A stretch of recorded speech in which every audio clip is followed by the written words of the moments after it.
Mother to say he was sorry. Patsy Ramsey died of cancer in June. 1 hour from now, the district attorney's office in Boulder, Colorado plans a news conference, and CNN will carry that live. Police in Thailand announced the arrest in the Ramsey case and led suspect John Mark Carr through a throng of reporters. There, the 41-year-old American made a stunning confession. I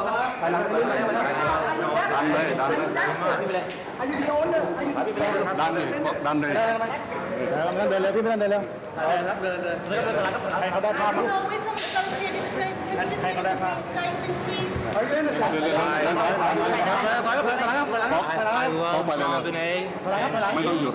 Died accidentally. ร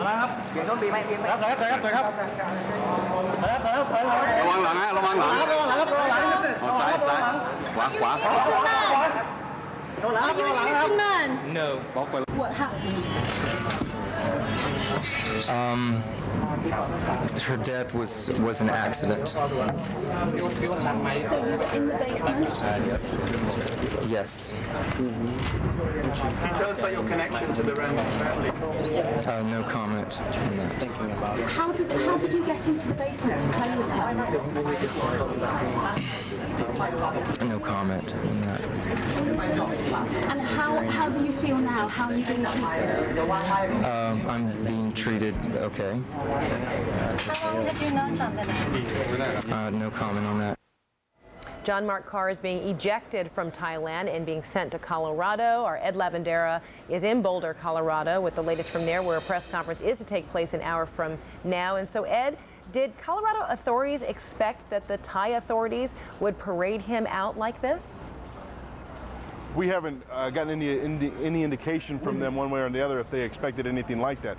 We do suspect, however, that they're listening very closely to what he has been saying all morning long, as we know that the Ramsey family has as well. But you know, this John Carr came into focus recently. He started emailing, according to two reports, published reports here in Denver, was emailing a college professor who was working on a documentary on the JonBenet Ramsey mystery, and through those emails, the tone started changing. That professor, we understand, according to these reports, passed them along to Boulder authorities. And that's how they started tracking him down over the internet as well. And as you mentioned, the AP reporting as well that he has also confessed to saying that he was writing JonBenet Ramsey's mother about his involvement in this as well. But in those reports, there's a little caveat I think we should throw out there as well. This journalism professor also says, he's quoted as saying that he thought prosecutors were taking a real risk, and we'll see how things unfold in relation to John Carr. So perhaps, this journalism professor kind of alluding to the fact that maybe this is someone who, could possibly be writing something or just trying to get some sort of attention or notoriety. So that's kind of out there as well. Probably important to keep in mind as we approach this press conference earlier. But we know that the Ramsey family has been watching closely what has been unfolding in Thailand as well. And one of the family members say they are sickened by what he had to say. Saying it was an accident, well, by what accident were you even in her home? By what accident did you tie something around her neck and choke her? By what accident did you put an 8-inch crack in her skull? These things are not accidents. Accidents are falling off the couch and bumping your head when you're a toddler. That is the aunt of JonBenet Ramsey speaking on American Morning earlier today. And as we mentioned, Frederica, here in about an hour, the district attorney and the police chief here in Boulder will be coming out answering questions. We understand the press conference will last about 20 to 30 minutes, and we'll see how much more light they shed. And of course, we'll be asking them about whether or not they expected John Carr to perhaps act the way he has acted in Thailand. All right, Ed Lavandera, thanks so much in Boulder. Well, let's go straight to Thailand now, where the suspect, John Mark Carr, is being held. CNN's Atika Schubert joins me live from Bangkok. Atika, any way of knowing when Carr might be taken or returned back to the States? At the earliest, in a few days, at the most, probably a week. That's what officials are saying. They are trying to extradite him as soon as possible. He's actually being held at the Immigration Detention Center. That's the building right behind me here. And in addition to that press conference he had earlier today, he also made some other chilling statements about trying to contact the Ramsey family. Here's what he said. I've contacted the Ramsey family, especially before Patricia passed away, and I conveyed to her many things, among them that I am so very sorry for what happened to JonBenét, and it's very important for me that everyone knows that I love her very much and that her death was unintentional and it was an accident. And I made several efforts to communicate with Patricia before she passed away, and it's my understanding that she did read my letters and she was aware of me before she passed away. Now, officials here say he has not resisted his detention, that he is cooperating with authorities, and they are hoping to get him back to the U.S. as soon as possible. Frederica. Atika Schubert, thanks so much from Bangkok. And stay with us for the unfolding developments on the arrest in the JonBenét Ramsey murder case. The district attorney's office in Boulder, Colorado has scheduled a news conference at noon Eastern, 9 Pacific, and CNN will bring that to you live. Let's turn now to more legal analysis now with Jeffrey Toobin. And Jeffrey, last time we were talking, you talked about the significance of DNA. Well, how likely is it that perhaps the DNA would be degraded over time, or because of any handling, it might be tainted?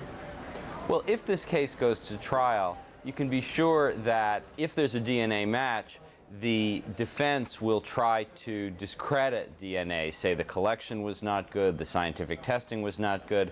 But in recent years, DNA testing has been very much valued by jurors. Jurors trust it enormously. And this test was done in 2003. A much more sophisticated test than was available in 1996 when the crime took place. So if there is a match, and I want to stress, we don't know if there's a match between the genetic material found on JonBenét's underwear and John Carr, but if there is a match, I think it's going to be very hard to defend this case in any other way than an insanity defense or something like that. Now, what about the palm print reportedly that was located, the footprint also found at the home? That doesn't represent DNA, but how critical might those matches be? How helpful in the case? I think you have to draw a distinction between the two.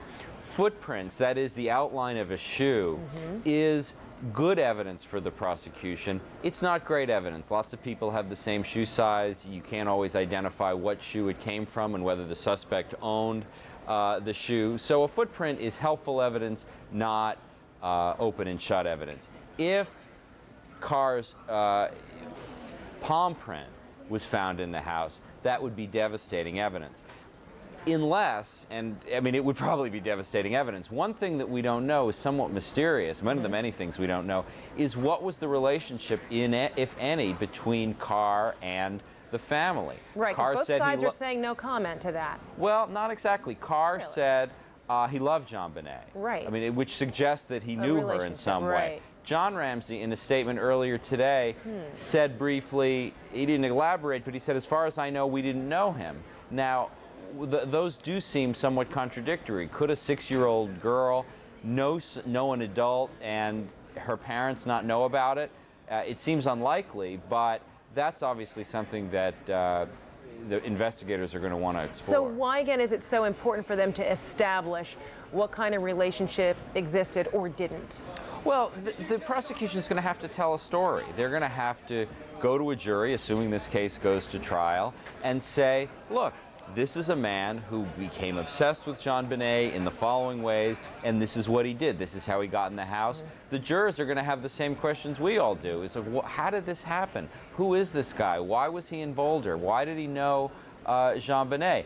Obviously, the technical evidence is going to be the most important, DNA, fingerprints. But a prosecutor always is going to want to tell a story, and telling the story is about explaining the relationships among people, and at this point, we know almost nothing about those. And obviously the prosecutors and investigators know a heck of a lot more about what is at hand than we do, but how much do you worry that, you know, this is some kook who's starving for attention and may have created part of this attention? Well, certainly when the Boulder authorities got word of this fellow, I'm sure that was the first thought that went into their mind. Is this just some lunatic years after the fact trying to, associate himself with a famous case? So presumably, given the fact that they have now filed charges against him, they persuaded themselves that this was something very much more than just a kook. But, you know, ultimately, it will be up to a jury to decide if that's true or not.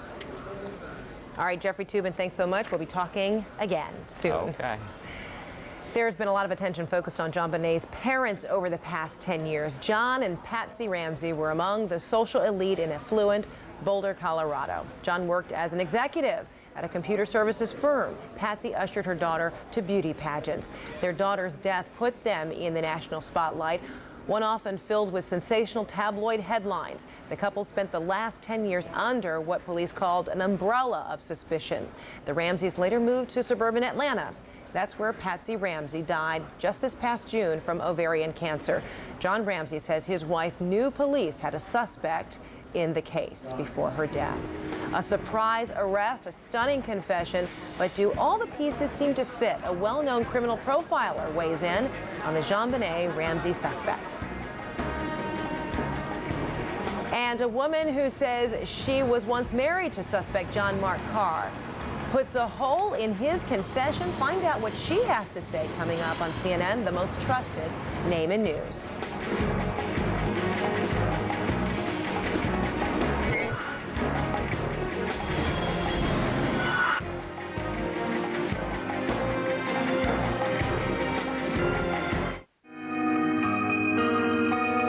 The engine is connected to the tool.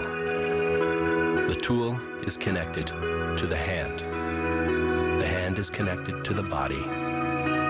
The body is connected to the mind. The mind is connected to the heart.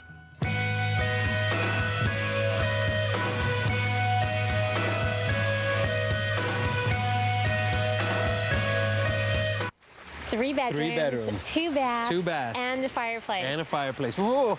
And a 4-car garage. And a 4-car garage. Go for it. All right, here we go. 3 bedrooms, 2 baths, a fireplace.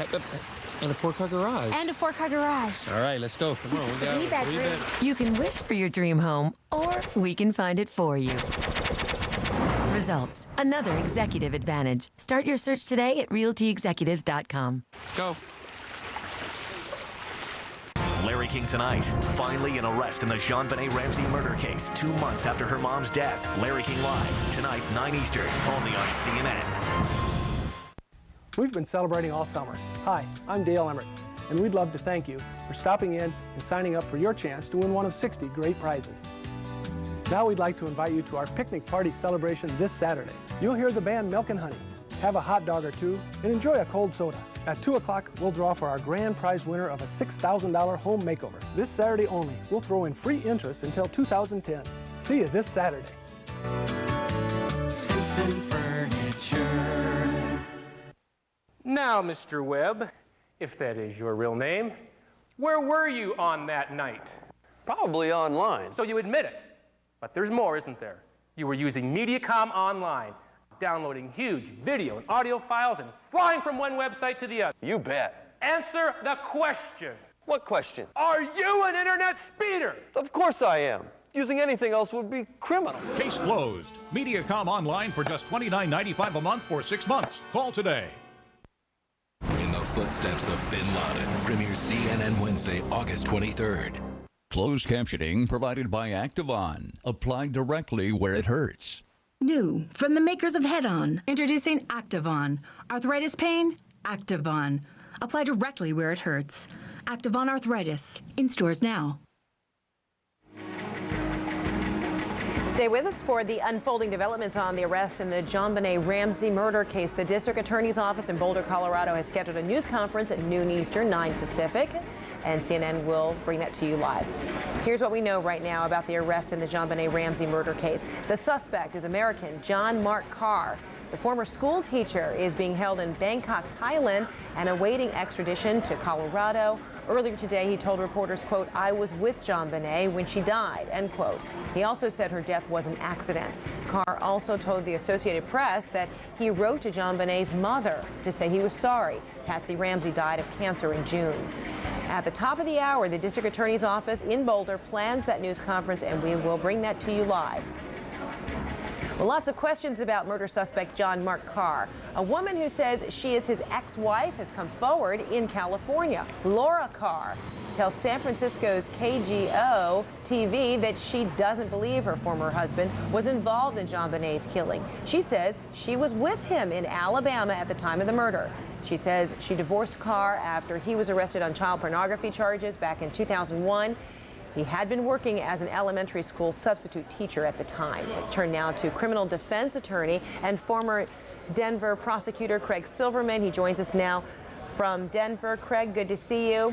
Hi, Frederica. So do you go into this knowing the kind of televised confession, still that it screams, this is a case that screams more evidence against John Mark Carr? Yeah, I mean, the guy seems like a kook, a total wacko, so this confession doesn't mean much without corroboration. You'd have to believe that the Boulder authorities have corroborating evidence. There were a lot of clues left at the scene. You have the handwritten ransom note. Does this man's handwriting match? You have the DNA. And might they have already taken those kinds of comparison tests? I mean, would they, before he was actually arrested and before, and being paraded around like that? I would think so, Frederica. After all, we know that the Ramseys were told about it many months ago. They've had this guy under apparent surveillance. Maybe he's been in custody. There are lots of ways to get a man's DNA. You can just follow him around and pick up a glass that he took a drink from, get his DNA, compare it to the DNA found in JonBenét's underwear. It's going to be a miss or a match. If it's a match, it's game, set, and match, and the only issue is, will the prosecutor seek the death penalty? So what do you think elapsed in the past 2 months? If it was apparent, if Patsy Ramsey knew just prior to her death that a suspect or the investigators were close to getting a suspect and she died 2 months ago, there was a relationship that suddenly built between the DA, Mary Lacy, and the Ramseys, so much so that the DA, Mary Lacy, actually attended the funeral of Patsy Ramsey. Why hold off for 2 months before making it known? What do you suppose happened in those past 2 months? I think there might have been some forensic analysis of DNA. Perhaps they had to obtain fingerprints. That doesn't take very long to compare. There was a paw print that's never been identified. They might have tried to get figure out what kind of shoe size he has because there was an unexplained shoe print. I think that he may have been in email communication with the authorities and/or people connected with the Ramseys. Maybe they wanted that email communication to continue so that he would make even more incriminating statements. So it's been 10 years.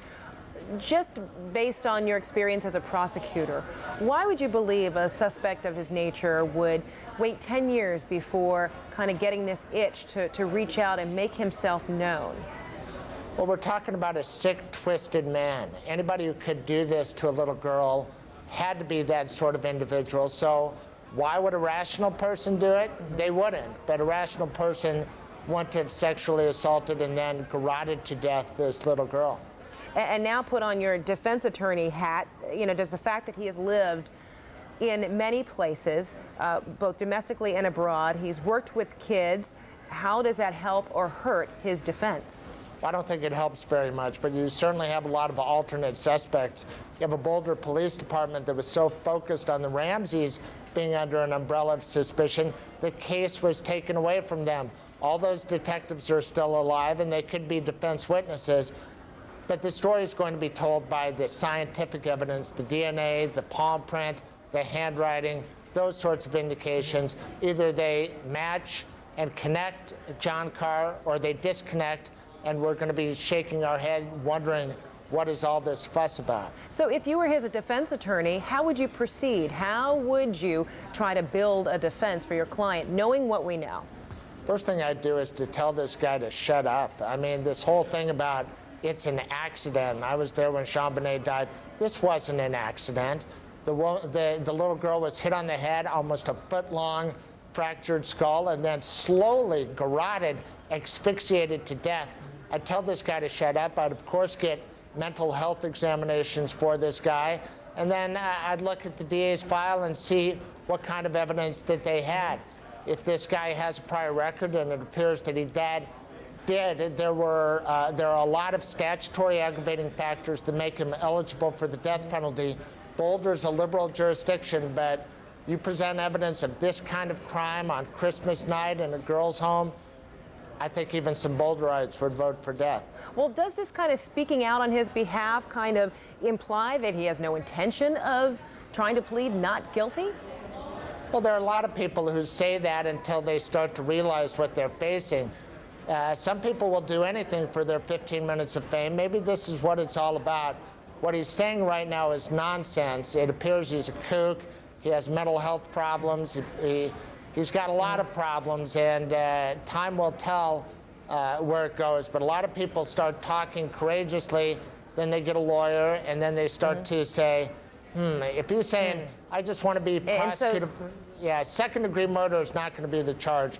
First-degree murder is going to be the charge. Interesting. So your feeling, Craig, is that they do have the right man. This is not just some guy who's off his rocker who wants that 15 minutes of fame you talked about. That's my feeling. I have known Mary Lacy, who used to be known as Mary Keenan, for a long time. She's risking her whole career on this case. I don't think she's that foolish to base it on this wacky guy's confession. There has to be more to it. Craig Silverman, criminal defense attorney and former Denver chief deputy district attorney. Thanks so much for your time and your insight. Thank you, Frederica. And now some background on the Boulder County District Attorney that we just mentioned, Mary Lacy. She became a DA in 2001, but she worked in the Boulder prosecutor's office for 23 years, inheriting the Ramsey case when her boss, Alex Hunter, retired. Lacy graduated from the University of Iowa Law School in 1978. She is mother or stepmother to 5 grown children.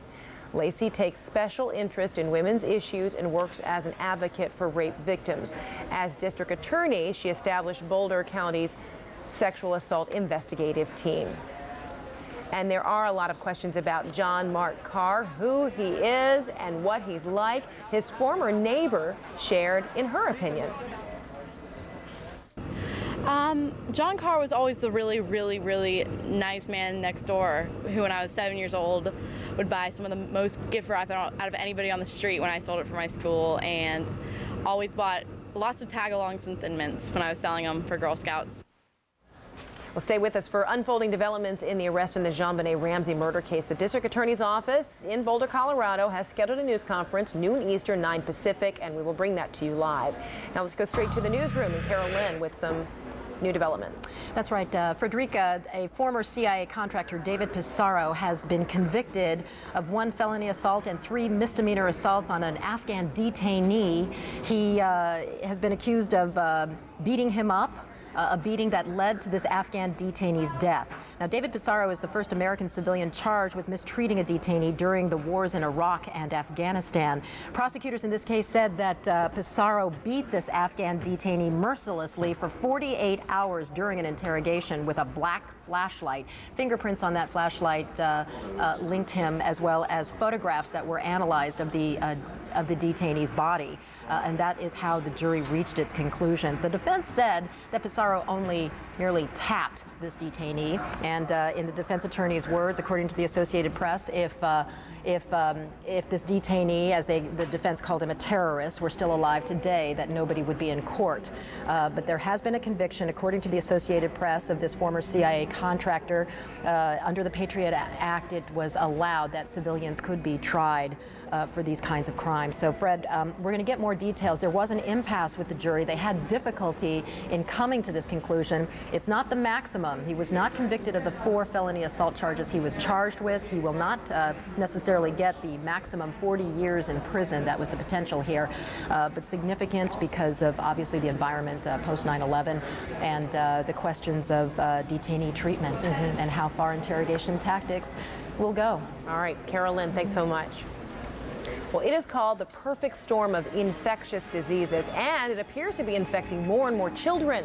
What you need to know ahead on CNN, the most trusted name in news. CNN, all new tonight at 10. The JonBenét murder suspect. Who is John Mark Carr? How did he get away? And what about that twisted ransom note? A 360 special. CNN tonight, 10 Eastern.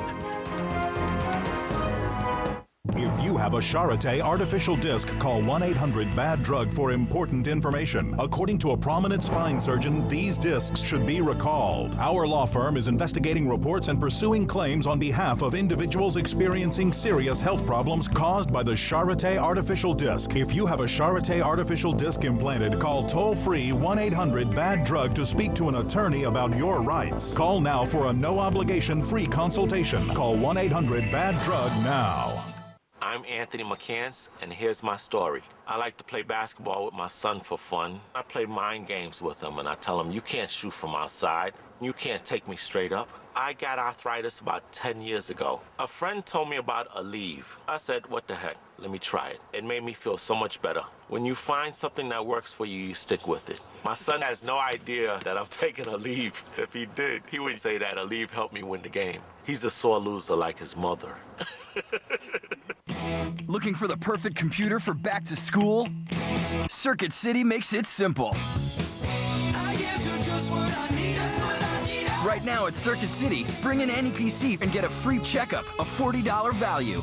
And save up to $320 on select desktops and notebooks after mail-in and instant savings. Like this HP Pavilion Notebook PC featuring Intel Centrino Duo mobile technology for just $849.99 after rebates. Circuit City.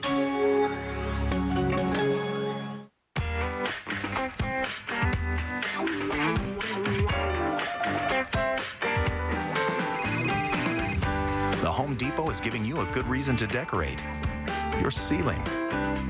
The third one's perfect. I love that one too. Right now at the Home Depot and Expo Design Center, save 20% off select ceiling fans and lighting. With so many styles from brands like Hampton Bay and Hunter, you're sure to find the perfect accent for your room. The Home Depot. You can do it. We can help. New extra strength Rolaids soft chews. They relieve heartburn fast. And now they do something more. Tasty, delicious, chewy, not chalky. Plus, now they do something more. New Rolaids stops heartburn, and now the pressure and bloating of gas. New Rolaids plus gas relief has the most effective anti-gas medicine. Tums doesn't. New extra strength Rolaids plus. Extra strength heartburn and gas relief too. Daily Dose brought to you by New Rolaids plus Gas Relief Soft Chews. Now they stop heartburn plus the pressure and bloating of gas. Stay with us for unfolding developments on the arrest in the JonBenét Ramsey murder case. The district attorney's office in Boulder, Colorado has scheduled a news conference at noon Eastern, 9 Pacific. CNN will bring that to you live. Superbug, an infection that can be difficult to treat and potentially deadly. Doctors say a number of children could be at risk. CNN's Elizabeth Cohen has the story. What in the world made this baby go from happy and healthy to desperately ill in just days? This did. A superbug so powerful it's alarming doctors across the country for its ability to rip through a child's body. For Evan McFarling, it started last spring when he came down with a fever. It just didn't seem like that big a deal right at first. You're such a big boy. The pediatrician told Evan's parents not to worry. It's just probably a little bug. It'll go away in a few days. But it didn't. They took Evan back to the doctor. And once again, he said, don't worry about it. Fevers can last up to 7 days. But Evan's fever went on for 10 days. His pediatrician tried 3 different antibiotics. None of them worked. Finally, a chest x-ray solved the mystery. And I mean, we went from a checkup to we're going into heart surgery in about 20 minutes. Can you smile for me, baby? No, we're not ready for smiling yet. The tissue around Evan's heart was filled with bacteria, and not just any bacteria, the dreaded superbug called MRSA or MRSA, a staph infection so sophisticated it knows how to outwit most antibiotics. It's becoming sort of the perfect storm in infectious diseases. Many times it's impossible to tell how a child caught the bacteria. The bacteria enters the skin in a way parents might miss, through a scrape or a pimple. Sometimes it's mistaken for a bug bite. The number of these infections is escalating quickly in many parts of the country. Here at this hospital in Corpus Christi, Texas, in 2000, they had around 50 MRSA cases. In 2002, that number jumped to 300 cases. In 2005, 750 cases. And in the past 6 months, 3 children have died here from MRSA. Day after day, children's hospitals see this. Kids like Evan, Sylvester, Veronica, Tevin, Sulima, who were perfectly healthy before contracting the infection. The patient that we saw had really nothing in common. It was not that they came from a particular school or a daycare. And that's what scares pediatricians. Take Josh Grant. He was healthy, and to this day, his doctors don't know for sure how he got the infection. He needed 4 surgeries to get rid of the MRSA bacteria, which had spread into his lungs, through his spinal cord, into his neck, and into his left arm. Dr. Bellafield went in and scraped his lungs, and they said that it was a possibility that he could bleed out and that we could lose him. That was in May. Today, Josh is still weak and needs physical therapy. His parents' advice to other parents, in this day of superbugs, you can never be too careful. If you even get a fever, make sure you see the doctor. Jump on it with both feet, because no parent will ever wants to go through what our family went through. And catch more of Elizabeth Cohen's medical reports on Paula's On Now, weeknights at 8 Eastern.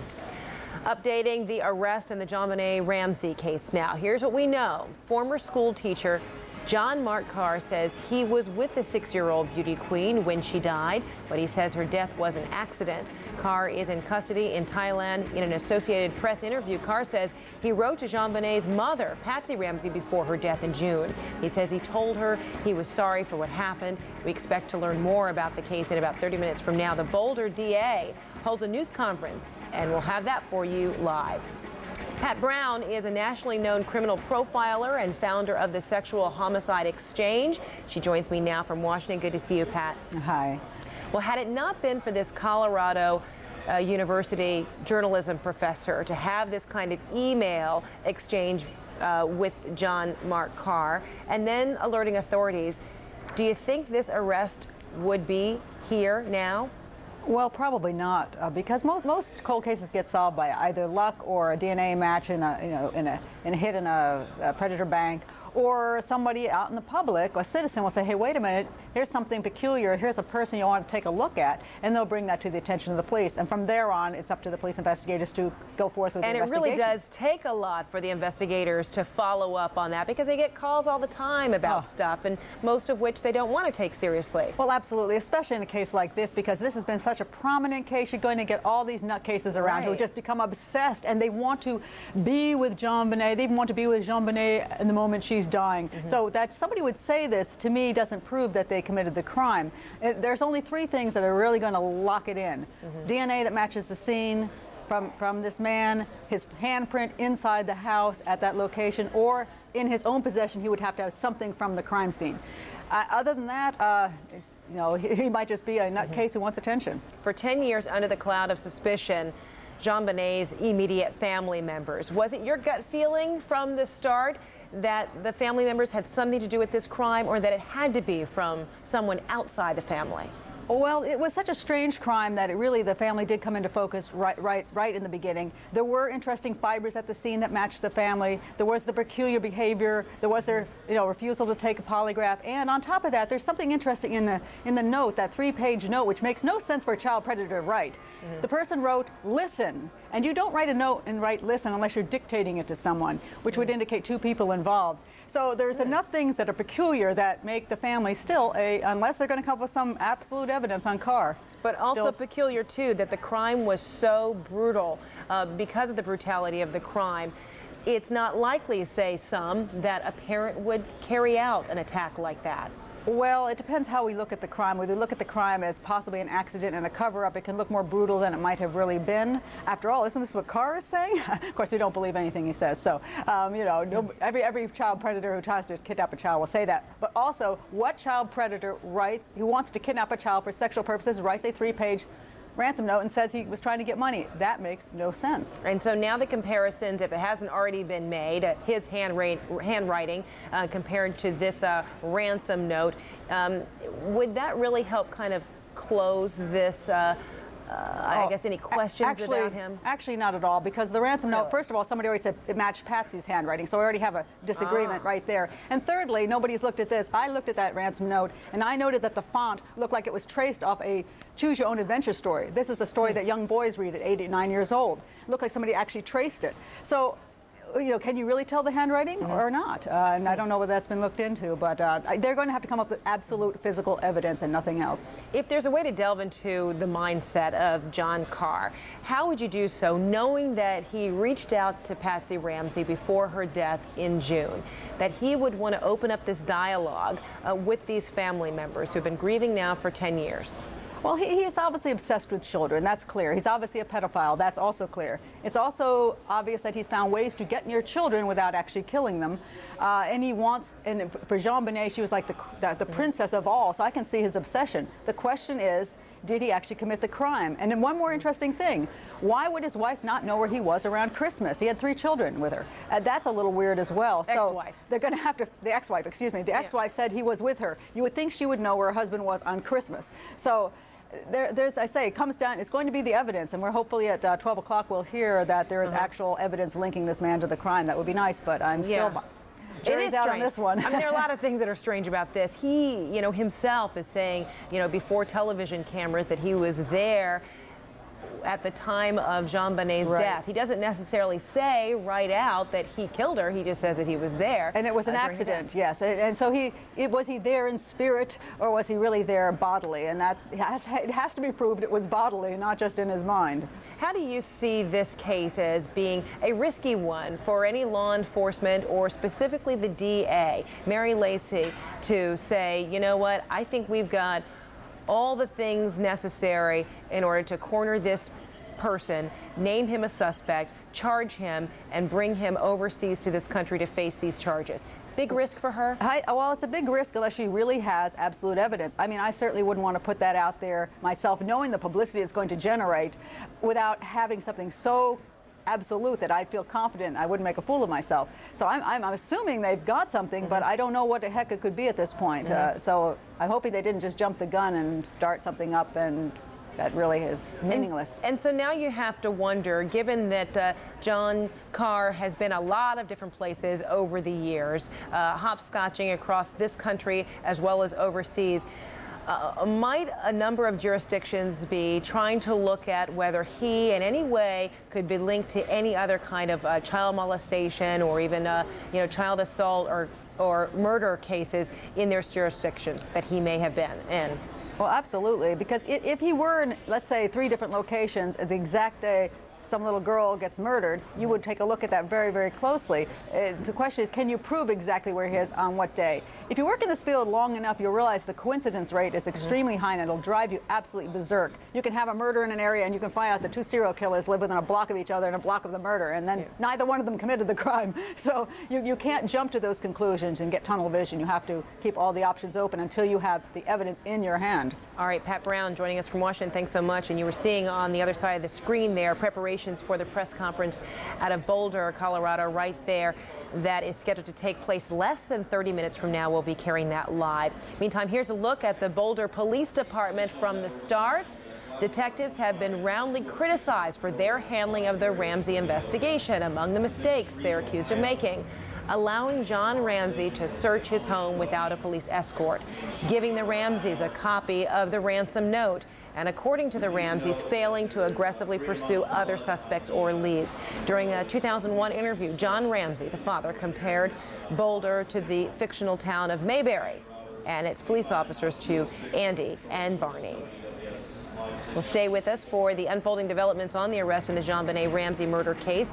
The district attorney's office in Boulder, Colorado has scheduled a news conference for noon Eastern, 9 Pacific. Preparations right now underway there on your screen. You're watching CNN, the most trusted name in news.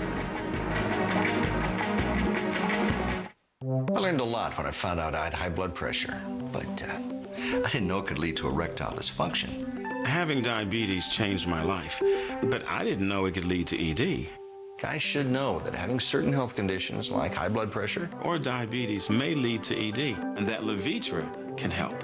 Doctors know Levitra works for men with ED, even those with high blood pressure or diabetes. Levitra is only for men healthy enough for sexual activity. If you have heart problems or are on alpha blocker therapy, talk to your doctor before taking Levitra. Do not take Levitra if you take nitrates for chest pains, as this may cause an unsafe drop in blood pressure. Side effects may include headache, flushing and stuffy or runny nose. To avoid long-term injury, seek immediate medical help if you experience an erection lasting longer than 4 hours. If you have any sudden decrease in vision, stop taking Levitra and call your doctor right away.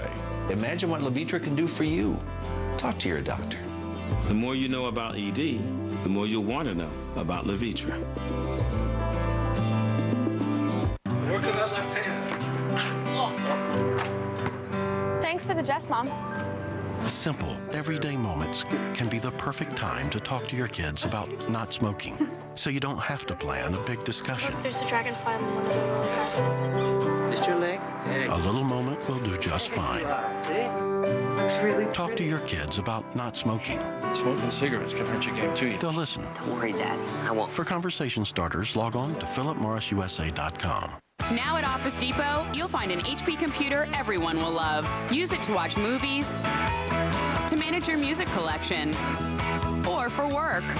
The HP Pavilion with Intel Pentium 4 processor 524, 17-inch LCD flat panel monitor, an HP DeskJet 3915 color printer. Only $569.98 after mail-in savings. Exclusively at Office Depot. Taking care of business.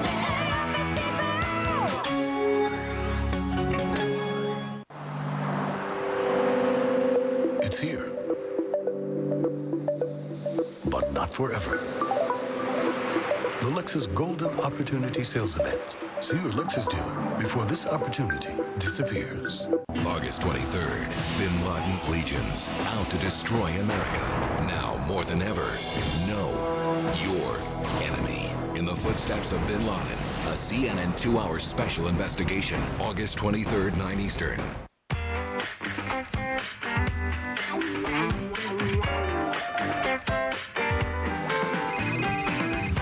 The Home Depot is giving you a good reason to decorate your ceiling. The third one's perfect. I love that one too. Right now at the Home Depot and Expo Design Center, save 20% off select ceiling fans and lighting. With so many styles from brands like Hampton Bay and Hunter, you're sure to find the perfect accent for your room. The Home Depot. You can do it. We can help. It's here. But not forever. The Lexus Golden Opportunity Sales Event. See your Lexus dealer before this opportunity disappears.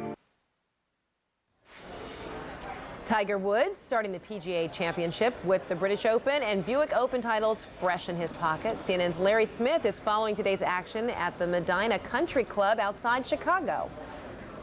This is the longest course in major championship history, more than 7,500 yards here at Medina number 3. And the August humidity in Chicago will make this a very fast track, at least to start, here at the final major of the PGA Championship. Now, Phil Mickelson and Tiger Woods have each won 3 of the last 8 majors, though they have taken very different approaches to get here.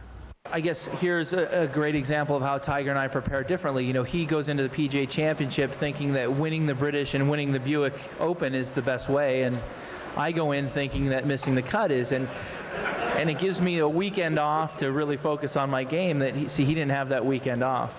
Mickelson is vying for his first Player of the Year award, while Woods going after his 12th career major. Only Jack Nicklaus has more and trying to extend a hot streak that has seen him win his last 2 starts at the British Open and the Buick Open. Let's go back to you. All right, a little sports there, but the big news today, a break in the JonBenet Ramsey case. A reminder that we're just moments away from a news conference on the arrest in that case. The district attorney's office in Boulder, Colorado has scheduled a news conference at noon Eastern, 9 Pacific, and CNN will carry that for you live. Meantime, let's go straight to Carol Lynn for new details on this case. Carol. Frederica, this just crossed over the Associated Press priority wire. The alleged Ramsey killer claimed he drugged, had sex with JonBenet Ramsey before quote, accidentally killing her. This according to Thai Police General. Now, we have to remind people that he is facing charges, no charges yet. He hasn't been in court. He hasn't had a court date yet. Obviously, we're going to hear more, hopefully, from the district attorney at noon at this news conference.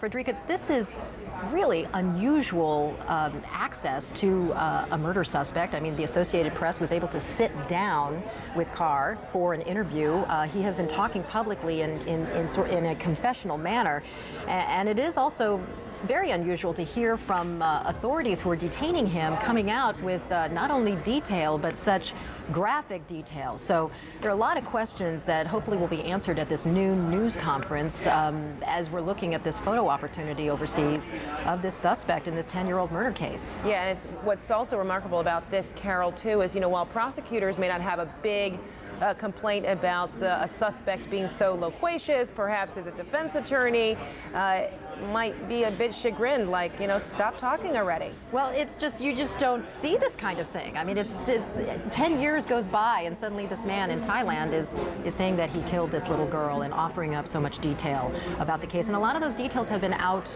in the public forum, right? This has been talked about, documentaries, films, interviews on Larry King Live. So some of the things that he is saying is definitely related to information that has been out there. So we'll see how the charges lay out and what the district attorney here stateside has to say about this case and how good a case do they really have against him. Well, it looks like we're getting a deluge of details now, and we're likely to hear much more about some of those details coming from this press conference that you see preparations in this live picture currently underway. Press conference by the DA's office there out of Boulder, Colorado, and we will be carrying that for you live right here on CNN.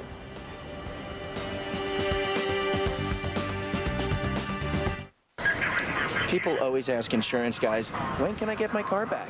Well, a lot faster with this Sprint Mobile broadband card.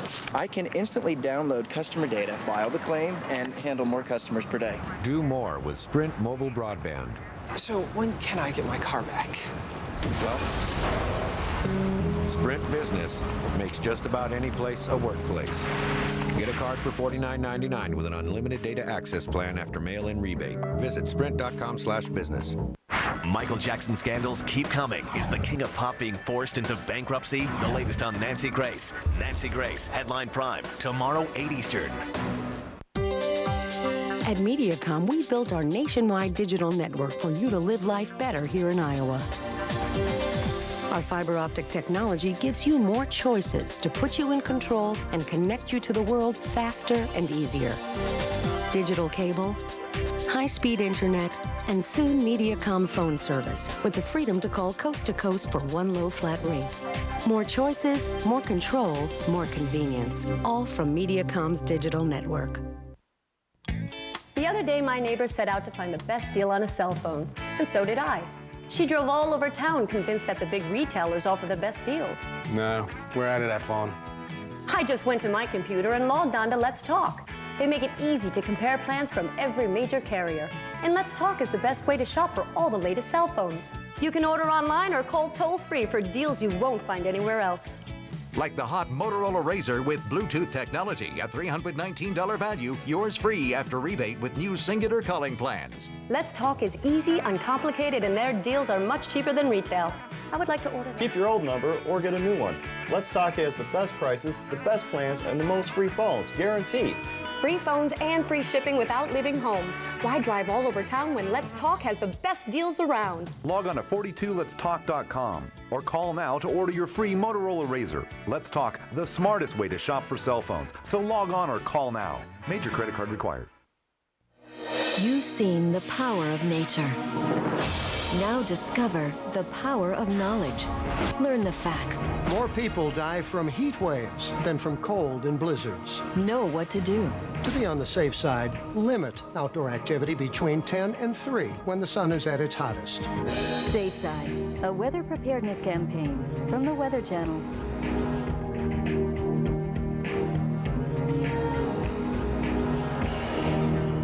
Arrest in the JonBenét Ramsey murder case. Larry King, CNN 9 Eastern.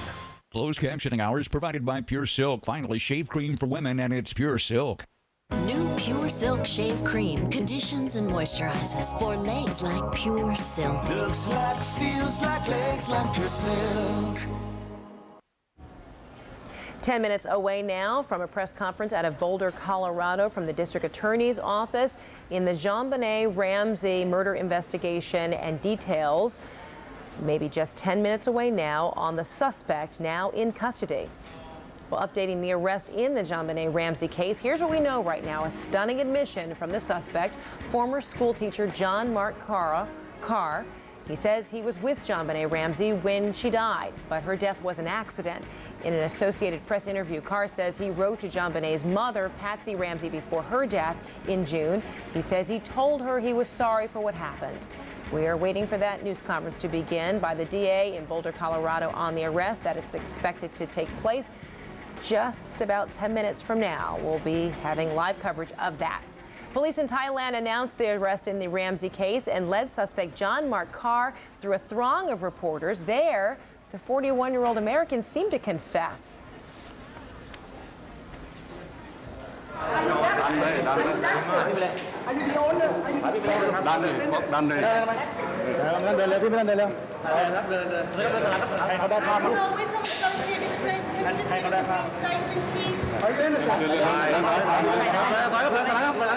love JonBenet. Died accidentally. ระวังหลังฮะระวังหลังเอาซ้ายขวา Are you an innocent man? No. What happened? Her death was an accident. So you were in the basement? Yes. Can you tell us about your connection to the Ramsey family? No comment on that. How did you get into the basement to play with her? No comment on that. And how do you feel now? How are you being treated? I'm being treated okay. How long have you known JonBenet? No comment on that. John Mark Carr, the suspect in the JonBenet Ramsey murder investigation. Stay with us for the unfolding developments. You're looking at preparations for a news conference to take place less than 10 minutes from now out of Boulder, Colorado. CNN will carry that live. Are you like me? I have high blood pressure and I have high cholesterol. Sometimes problems come in twos, but sometimes help can come in one. Catawit. Catawit contains the leading branded blood pressure medicine, Norvasc, and Lipitor, the leading branded cholesterol medicine, combined in one pill, Catawit. Catawit is one of many treatment options that I discussed with my doctor. Ask your doctor if Catawit is right for you. Along with diet and exercise, one pill doing two jobs for me. My doctor said Catawit is not for everyone. It's not for people with liver problems and women who are nursing, pregnant, or may become pregnant. To check for liver problems, you need simple blood tests. Tell your doctor about any heart problems and all other medications you are taking, or if you experience muscle pain or weakness, as they may be a sign of a rare but serious side effect. For blood pressure and cholesterol-lowering benefits, it's Catawit. One pill, two medicines. Makes sense to you? Makes sense to me. One pill, two medicines. Ask your doctor if Catawit is right for you. It's here. But not forever. The Lexus Golden Opportunity Sales Event. See your Lexus dealer before this opportunity disappears. This is the supply line, and it's connected to the angle stop. Hey, Dad, can I help? Not right now, Jake. This is a grown-up job. Okay.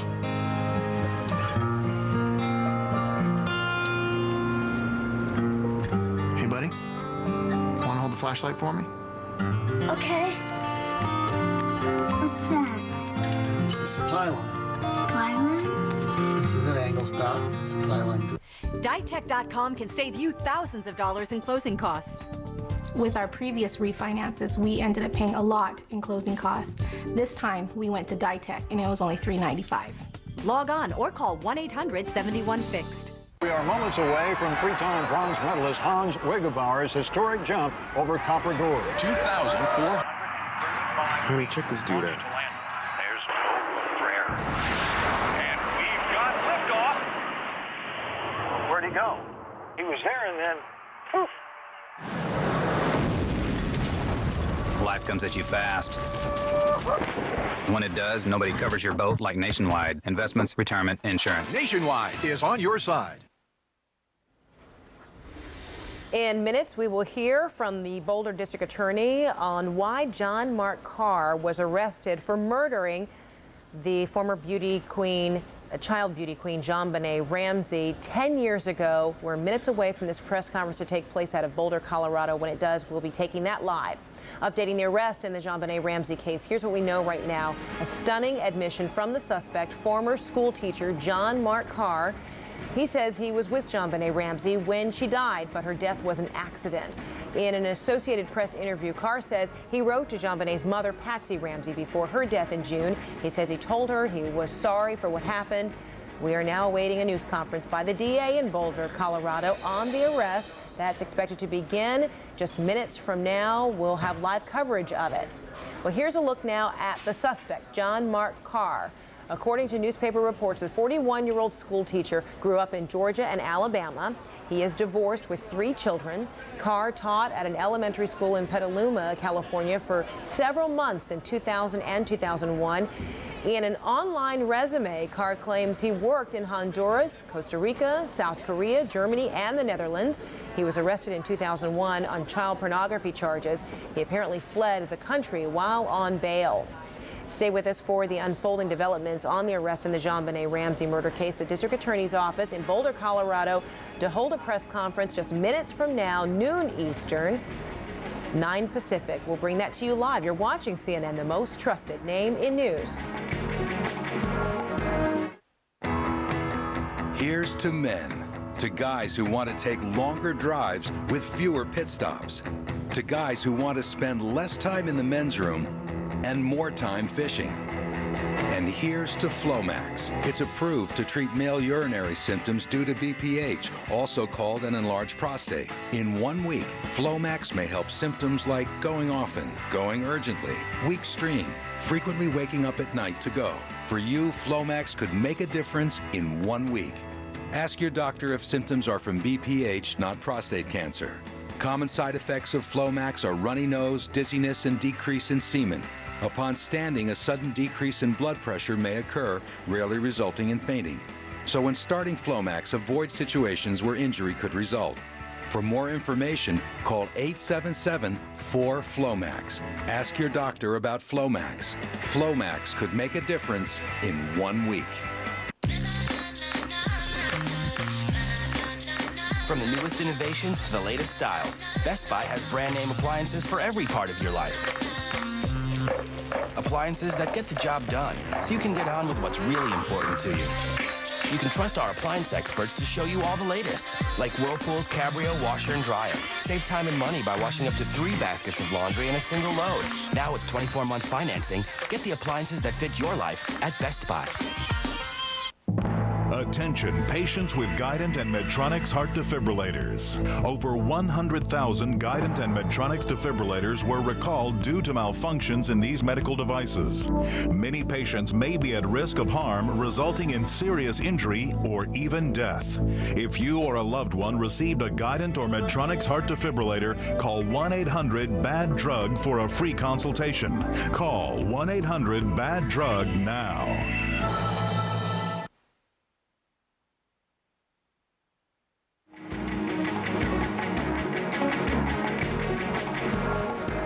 Just minutes away now from a live press conference out of Boulder, Colorado. Details in the arrest of a murder suspect in connection to the JonBenét Ramsey murder investigation. 10 years old now. A live news conference taking place in minutes. We'll be carrying that live. An arrest in the JonBenét Ramsey murder case. Here's what we know right now. The suspect is American John Mark Carr. The former school teacher is being held in Bangkok, Thailand, and awaiting return to the United States. Earlier today, he told reporters, quote, "I was with JonBenét when she died." He also said her death was an accident. Carr also told the Associated Press that he wrote to JonBenét's mother to say he was sorry. Patsy Ramsey died of ovarian cancer in June. At any moment, the district attorney's office in Boulder plans a news conference. We'll bring that to you as soon as it begins. Preparations there on the left side of your screen. Police, meantime, in Thailand announced the arrest in the Ramsey case and led suspect John Mark Carr through a throng of reporters. There, the 41-year-old American made a stunning confession.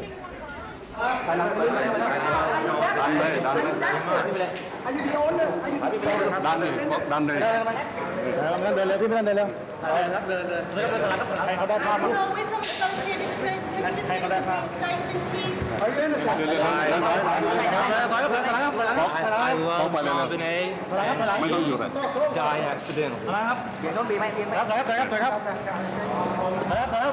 ระวังหลังฮะระวังหลังซ้ายซ้ายขวาขวา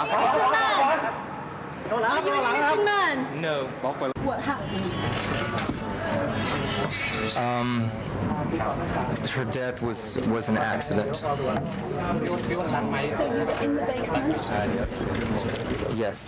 Can you tell us about your connection to the Ramsey family? No comment on that. How did you get into the basement to play with her? No comment on that. And how do you feel now? How are you being treated? I'm being treated okay. How long have you known John Benet? No comment on that. American John Mark Carr, soon to be ejected from Thailand and sent to Boulder, Colorado. You're looking at live pictures right now, the preparations being made for the press conference in Boulder, Colorado, just minutes away. We are expected to hear from the district attorney, Mary Lacey, and you're seeing a team of other investigators and officials who will be heading their way to the podium that's now set up. Our Ed Lavandera is there. And Ed, great expectations about hearing about these details as to why investigators felt like now was the time to focus on John Mark Carr in Thailand. Well, in a phone interview yesterday, John Ramsey, John Benet's father, had said that this investigation had been reignited in the last 3 to 4 months. And based on what John Mark Carr is saying in Thailand, that he had been, according to the Associated Press, that he had been communicating with Patsy Ramsey before she died. Also a journalism professor at the University of Colorado here in Boulder, who says that he had been corresponding with Carr as well, and said that those emails at one point got weird, and then that information was passed over to investigators here, and authorities tracked down his email address to Thailand. So this was something that came about very quickly in the last 3 to 4 months. I can tell you that just watching the group of prosecutors and the police chief here in Boulder making their way out of the building, and they should be arriving there at the podium in the next couple of seconds to perhaps begin this press conference any second now. And Ed, what's remarkable, you talk about that email correspondence between John Mark Carr and the Colorado professor, correspondence that spanned 4 years. And this professor felt like he had some pretty incredible details that he felt was very pertinent to pass over to investigators who took it seriously. Obviously being taken very seriously, especially considering what he was saying this morning. But you know, in some of the published reports that came out about this journalism professor at the University of Colorado, he's also quoted as saying that that he thought prosecutors were taking a real risk, quote, taking a real risk, and we'll see how this thing unfolds. So maybe a little bit of skepticism there as to just how trustworthy and how believable John Mark Carr might be. So you know, to kind of put the brakes here a little bit, given everything that's unfolded here in the last few hours from Thailand, you know, there still is a lot of work to be done. You know, some people had brought up the issue of you know, DNA samples. Would DNA match the crime scene? Handwriting samples. Remember, there was a ransom note left at the scene as well. What if his handwriting is completely different from what is seen in that ransom note? Mm-hmm. How does it affect the case? So there are still a lot of physical evidence, hard evidence from the crime scene that we haven't heard. Now, whether or not we hear that from prosecutors or more details about this at this point, you know, we'll wait and see how that plays out. I would be very skeptical. The way things have moved so quietly and secretly over the last 3 or 4 months, I suspect that prosecutors will want to keep everything very close to the vest as they move forward in this case. All right, Ed, I want to bring in veteran defense attorney Larry Posner, who's joining us as well with his insight. And Larry, I wonder if you ever felt there was no way this case was ever really going to be solved, that this day of a primary suspect being charged might never come. Well, I thought that this might never come, but I'm not sure that we're at the right point yet. We're hearing a confession without any facts to support the confession, and what he has said so far leaves me skeptical. He won't talk about how he got in. His wife says he wasn't even in the state. We're not hearing any evidence yet, and so I'm waiting to hear, is this an arrest warrant issued solely to extradite him so they can interview him, or has he given details that tie him to this crime? But you've heard others say that this DA, Mary Lacy, would be taking a huge risk if they weren't sure that they had some other evidence beside this very unexpected televised confession that he spewed out last night, that she wouldn't take this kind of risk, nor would her team of investigators if they didn't have a lot. Well, we don't know for sure. Remember, they can't extradite him for purposes of an interview. They can only extradite him off of a warrant. So they may have filed a warrant solely to bring him back to Boulder so they can do the interviews. But right now, we don't have enough to say whether this is just another kook trying to get his 15 minutes of fame. I hope that's not true. I hope we have the right person. So are you also saying because he was in Thailand and the lead investigators are here in the States that it's not likely that they've been able to match up any kind of DNA as of yet? Probably not. We don't know if they have any DNA, any hair, any handwriting, and most of all, these cops can sit down with him and say, take me through it a step at a time, and if he can't do it, he's just making himself famous, and he's another fraud. Okay, Larry, our legal analyst, Jeffrey Toobin, is also with us now. And Jeffrey, what do you say to that? That, you know, this really still may be rather premature, that the DA's office may not have the kind of DNA that they would need in order to seal this case or make it a little bit more rock solid before ever going to trial if there is one? Well, I certainly don't know whether they have DNA evidence, but I don't think there is any possibility that this is simply an attempt to get Carr back into the United States so they can interview him. Anytime someone in this situation comes back into the United States, they'd get a lawyer, and the first thing the lawyer would do would be tell him to shut up, don't talk. So I don't think there is any way this is based on an idea of getting him back into the United States to interview him. We should know shortly. I mean, he has been charged, actually we do know that he has been charged with murder. Yeah. So this is not an attempt to interview him. This is an attempt to bring him back for prosecution. Now, I don't know what the evidence is, but clearly this is not some sort of investigation going on. This is the Boulder District Attorney saying, we got our guy and we're going to prove it in court. And so would we hear from the DA and other investigators here real detail of what they have against this man? Would they even need to do that? Well, they will certainly have to do, by the time he gets into court, they will have to present an affidavit that says, we have probable cause to believe that Carr committed these murders for the following reasons. Here's the evidence. But in the form of this press conference. Well, in the press conference, I don't know if they'll do it, how much of that detail they'll get into today. I think they may well simply release the affidavit because that is, it's going to be public anyway. He's going to be back in the United States. That's really up to the discretion of the district attorney, but certainly by the time he gets into court, they are going to have to say, the following evidence shows probable cause that he is the murderer of JonBenet Ramsey. Okay, and we see some folks now approaching the podium there for this press conference to take place out of Boulder, Colorado, being led by the district attorney, Mary Lacy. I think I'm going to need water. All right, and while they're still trying to get organized there, Morning. you know, I have to wonder, you know, Jeff, if this breakthrough here is in any way vindication for the Boulder Police Department, which had been criticized for really botching the early stages of this investigation. Well, we'll see how this ends. If it ends in a conviction, it is some vindication. You know, one question people will ask is what took so long? But the one thing you have to say for the Boulder authorities, there's only one thing worse than not solving a crime, which is charging the wrong person. And that they didn't do. To their credit, they did not charge the wrong person because they didn't charge anybody, and I think it's you have to give them credit for that. Okay, Obviously, Jeffrey Toobin and Larry Posner, thanks so much. Let's listen in now to this press conference. Judicial District. There are a few people that look tired out there this morning, and there are a lot of people that look tired back here. You guys have been working pretty hard overnight. As you are now aware, John Mark Carr, 41 years old, was arrested for the murder of JonBenet Ramsey yesterday morning at approximately 6 a.m. in Bangkok, Thailand. Mr. Carr was living in Bangkok. He began his employment as a second-grade teacher in the international school system in Bangkok on Tuesday morning of this week. Mr. Carr has traveled extensively since leaving the United States several years ago.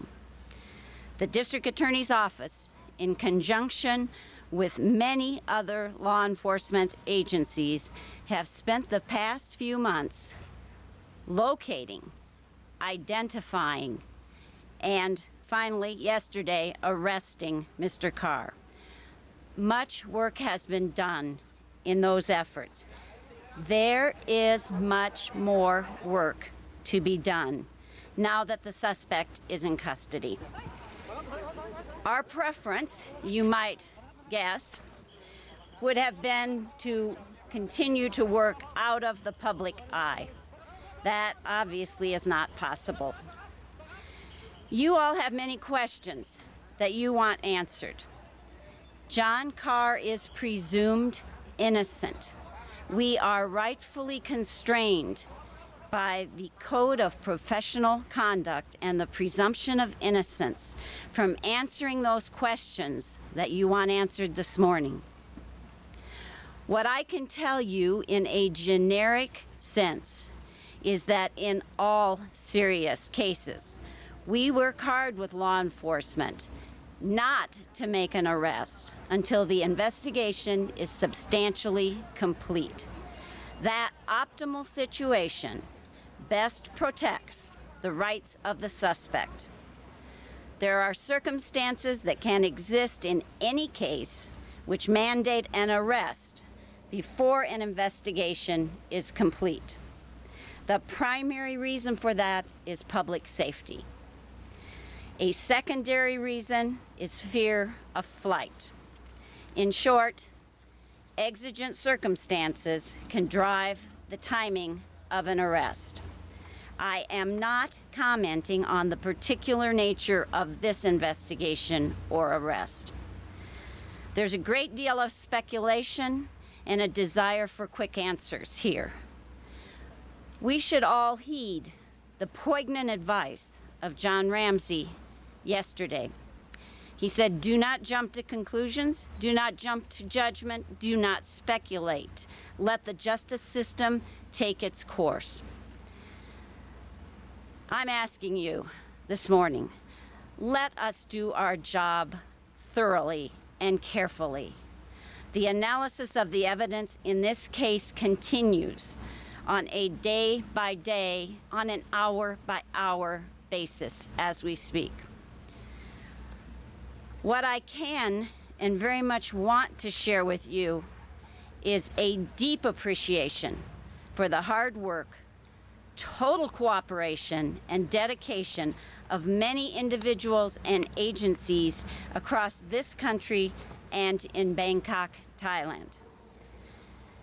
You can surely imagine the logistical difficulty of conducting an international investigation of this nature, particularly when their day is our night and our night is their day. Our role in the investigation of JonBenet's murder has been to follow up on all legitimate leads that have been received from law enforcement and from concerned citizens. There have been many, particularly around dates of interest such as anniversaries. John and Patsy Ramsey have cooperated fully with each and every request we have forwarded to them. I would like at this time to briefly introduce to you my chief investigator, Tom Bennett, who continues to lead our investigative efforts. Just step forward. Also, my top assistants, Peter McGuire and Bill Nagel, who have worked closely with Tom and with his unit. Each of them joins me today in extending our most sincere and heartfelt gratitude to the many individuals and agencies that have assisted us, in particular, the Royal Thailand Police of Bangkok, Thailand, the Department of Special Investigations of Bangkok, Thailand, Chief Edwin Williams and Sergeant Cameron Rowe of the Roswell, Georgia Police Department, Steve Paganucci of the Atlanta FBI and the Atlanta Field Office of the FBI, the Atlanta Police Department, the Cobb County Sheriff's Department, Gary Phillips, who is a special agent assigned to the U.S. Embassy with the Department of ICE, or Immigration and Customs Enforcement, under the Department of Homeland Security, Ann Hurst, who is also with Immigration and Customs Enforcement, Taekuk Chu of Immigration and Customs Enforcement, Dan Kelly, who's a special agent with the FBI in Bangkok, Jeff Kopp, who is a special agent in charge with Immigration and Control Enforcement in Denver, as well as Tony Rucco, True Rowan with the Office of International Affairs in Washington, D.C., and Chris Sonderby with the Office of International Affairs in Bangkok. At every level in Thailand, law enforcement joined forces to provide 24 hours a day assistance to our investigators here. And in Bangkok, that was 7 days a week. We are absolutely overwhelmed by the selfless dedication and hard work of these individuals and agencies. We cannot adequately express our thanks. I also want to thank Chief Mark Beckner, who is here with us today, who has offered to provide any and all assistance that we may require as this investigation moves onto home ground. We are grateful for the professional and cooperative relationships that we enjoy with his department at every level, and we look forward to working with them. And finally, to our man on the ground in Bangkok, who has worked tirelessly for us, leaving DIA for Thailand with little more than 4 hours advance notice a week ago Monday. Thank you to DA investigator Mark Spray. Come on home. We need your help here. We need to get you back in the same time zone with Tom. Please allow me at this time to introduce Special Agent Jeff Kopp with the Denver Office of Immigration and Customs Enforcement under the Department of Homeland Security. He has some brief remarks, and then I will take limited questions. As you're fully aware, there is very little that can be said about an ongoing investigation. Thank you. Thank you, Ms. Lacey. I would like to thank the Royal Thai Police for all their cooperation and help that they've given us in this investigation. And also, I can't go without thanking Ann Hurst and her staff. Ann is our attaché in Bangkok. It's too short, it was perfect. Sorry, this is too short. This is made for Ms. Lacey. I can't go without thanking Ann Hurst, who is our our ICE attaché in Bangkok, for her tireless efforts in locating and identifying the suspect. They worked for several months, like Ms. Lacey said, 7 hours a day, 24 hours a day, tracking this guy until they could actually identify him and locate him. Thank you. Okay, we're going to take some limited questions. Right here. Are you concerned at all about a false confession? We can't comment on the evidence in this case at this time. Mrs. Lacey, can you anticipate when he might be brought back to Boulder and when there might be charges filed? You know, we really don't have a scheduled arrival time. I will ask Mr. Kopp if he has better information on that. We're currently working with the Thai police in Bangkok to set up a schedule when he can return. There's certain legal matters need to take place with that government, and we should know in a couple of days when this guy will be returning back to the United States. Filing of charges? We cannot comment on the investigation of evidence in this case. What about the potential for filing of charges? Do you have any idea on the timeline for that? We do not. You know, as I stated, this is early in the investigation. There have been no charges filed at this time. There is a presumption of innocence. Maybe it would help if I tell you under the Colorado Professional Code what I cannot tell you, what I'm prohibited, and that is I cannot discuss the possibility of a guilty plea or opinion as to guilt. I cannot discuss a confession or a refusal to make a confession. I cannot discuss forensic tests that are being performed or the results of tests, or the failure or refusal to take a test. And I cannot talk about anything with regard to the evidence in the case. That's pretty all-encompassing, so I apologize for continuing to say I can't comment. I'm sorry, we have two questions, and I'm going to start with the question that I heard right out front. What I can list for you is the charges that were on the, I believe I can, let me check. I can list those. Would you see it? Yeah, I can't at this point. I'm sorry, since the affidavit is under seal, I can't comment on that at this time. I apologize. Several months. Since the beginning of this saga, John and Patsy Ramsey were put under an intense scrutiny. Does this take John Ramsey off the list of suspects? John Ramsey is presumed innocent. John Mark Carr is presumed innocent. I cannot comment past that. I cannot comment on the evidence or how this came into our, and I apologize. It's way premature to even address that question right here. Can you tell us when you obtained the arrest warrant? You know, what I can tell you is that it's been only within the past 48 hours, I believe. I cannot comment. That's evidence in the case. Can you tell us whether the arrest warrant's under seal? Is the arrest warrant itself under seal? The affidavit is under seal. And the arrest warrant itself, is that under seal? Yes. You said you've been looking at DNA from the suspect. You want us to DNA sample? I cannot comment on the progress of the investigation. You said you've been looking at this guy for several months.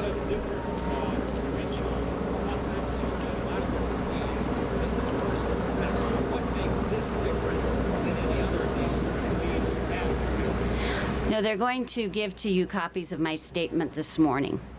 And as I had discussed, as I said earlier, in all major cases, there can be exigent circumstances that change the timing of an arrest. That is one possibility, but I cannot comment with regard to this case. Enough questions. They're just asking the same basic stuff. Frankly, I don't know that. You said your reaction. What are your feelings now? We're just going to ask for one or two more questions. Do you have a sense of relief, satisfaction? What does this do for you? Our mission is the pursuit of justice. Professionally, what this does is challenge to do our best work, to back away from, what we have here this morning, be cautious, be careful, investigate thoroughly, make good decisions based on the information that we have, and that really is our only goal. We will continue to presume this person innocent at all stages until and if he's proven guilty beyond a reasonable doubt. One more and then I'm stop. You said you've been looking at Carr for several months. That Carr's name was brought to the attention of the DA's office. Can I answer that? I'm sorry, I can't answer that. And I just simply can't take any more questions. John, in general terms, how important is confession versus physical evidence when you move ahead just with the confession and not physical evidence? All evidence is important. Thank you very much. And on that note, Boulder, Colorado District Attorney Mary Lacy being very limited in the kind of information that they want to reveal on the circumstances as to why the primary suspect, the now murder suspect in the JonBenet Ramsey case, John Mark Carr, has been arrested in Thailand and soon to be brought to the United States to face those charges. Our defense attorney Larry Posner is still with us, and our legal analyst Jeffrey Toobin is as well. And our Ed Lavandera is on the ground there covering this, and we'll bring him in when we can. Well, let me begin with you, Jeffrey. Mary Lacy was saying much more work still needs to be done, but she didn't want to reveal what kind of evidence they have. But when she says much more work needs to be done, are you able to kind of read the tea leaves and indicate, try to discover what that really means? Well, I think what's significant about what Mary Lacy said was why the arrest took place when it did. She said that the investigation is not complete. She implied that there is more they would have liked to have done, but there were two reasons that she strongly implied they arrested him when they did. One, they were afraid he was going to abuse more kids. He's in Thailand in a job apparently where he was teaching young children. They were afraid of further abuse of children. The second point she raised was the possibility of flight. They were afraid he was going to escape if he knew that they were on his trail. So we learned a lot more about why the arrest took place than what the evidence was, other than the fact that then the investigation is continuing. I didn't learn anything about the evidence. Yeah, well, Larry, were you hoping to hear more details, some details at all, as to why they, focused on this man? Frederica, if we'd have heard a single detail, we'd have heard more details. I did not hear a press briefing. I heard CYA. And what Jeffrey said is exactly right. She covered her butt. She said, gee, we got a lot of work to do, but he's going to work as a school teacher, and we've had a hard time tracking him. I heard why we may be wrong. I heard why, if this isn't the guy, don't blame us. But so far, the only things we've heard out of this guy's mouth are not really helpful to the case. I won't tell you how I got in. My wife says I was with her at Christmas time. The killing was an accident? No, it wasn't. What? Right now, we don't have any good evidence that says this is the guy. Well, I do disagree with Larry's interpretation of what we've heard so far. I think his Carr's statement yesterday is extremely incriminating. Is it a full confession? No. But certainly the admission that he was in the room, the claim that it was an accident, the statement that he is not an innocent man, those are very incriminating statements. They're not enough to get a conviction. I agree on that point. But to suggest that what he said in that bizarre scene in Bangkok was not incriminating. Come on, Larry. No, Jeffrey, I'm with you. It's a complete confession. He's saying I'm the guy. What I'm saying is, are you the guy? Tell us how you did it, and we'll know. You would be more convinced, Larry. You would be more convinced, Larry, that he is the guy had Mary Lacy said a little bit more about why. They nabbed him and why he's now coming back to the United States. Yeah, exactly. I'm not saying he didn't do it. I'm saying tell me the details. Confess in detail. So, Jeffrey, why wouldn't they? How did you get here? What's the risk of giving those details? I mean, it's not Mary Lacy's job to entertain or inform us. It's Mary Lacy's job to get a conviction of the right person. And what she is concerned about is if and when this case goes to trial, his lawyer saying, the DA inflamed public opinion by proclaiming him guilty in advance of the trial and violated the Code of Professional Responsibility. And that's what she's concerned about. Now, I think she went overboard in her failure to disclose anything. I think the next major turning point in the case will be when he's brought back to the United States and presented in a court. And at that point, I think, they will disclose what's in the arrest warrant. And there they will say, we have probable cause that he's the killer for the following reasons. That's when we'll get something of substance. Today, we got nothing of substance. I agree with that completely. We need to hear the facts. They may have the right guy, and they may know it now, but we don't know it now. All right, Larry and Jeffrey, we're going to talk more about this case, the break of an arrest now, a man charged in relation to the murder of JonBenet Ramsey 10 years ago. When we come back, we're also going to talk about another breaking story, important ruling on the warrantless wiretapping program in this country. Back in a moment.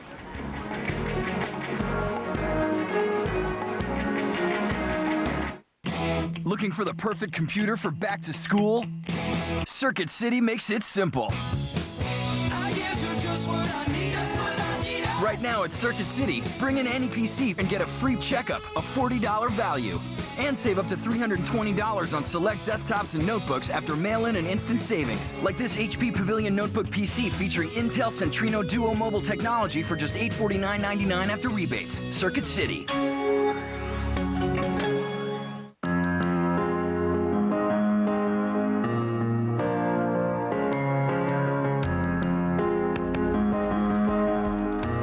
What happens if reducing stress reduces accidents too? Because we consider what might change tomorrow, our customers can feel more relaxed about what might happen today. Zurich, because change happens. Yep, we got a whole aisle here dedicated to fiber pills. You got fiber powder, fiber gum. But if you just have one bowl of these all-brand yogurt bites, you get these crunchy flakes. Oh, and these little yogurt thingies are really good, too. Plus, you're going to get 3 times the amount of fiber that you get in the leading fiber supplement. They put yogurt in those pills? No. No. All-brand yogurt bites. Have your fiber and eat it, too. Head On, apply directly to the forehead. Head On, apply directly to the forehead. Head On, apply directly to the forehead. Head On is available without a prescription at retailers nationwide. New from the makers of Head On, introducing Activon. Back pain, Activon. Apply directly where it hurts. Activon Backache, in stores now.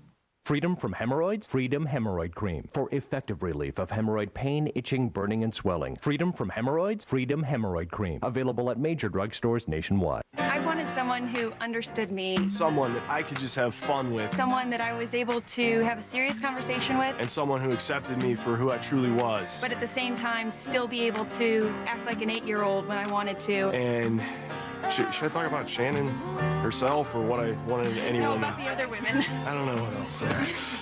I already found what I wanted, so I forget what it was that I even wanted to begin with. Find everything you're looking for on eHarmony.com. Log on today. With Vonage, I talk as much as I want and pay a lot less. It's just $24.99 a month, and that includes voicemail, caller ID, 3-way calling, and a lot more. The voice quality's great, and I even get to keep my same phone and phone number. I've had Vonage for 4 months. Should have gotten it a long time ago. We're not out to change the world, just the way you talk to it. Sign up now and get your first month free. Call 1-800-399-5210.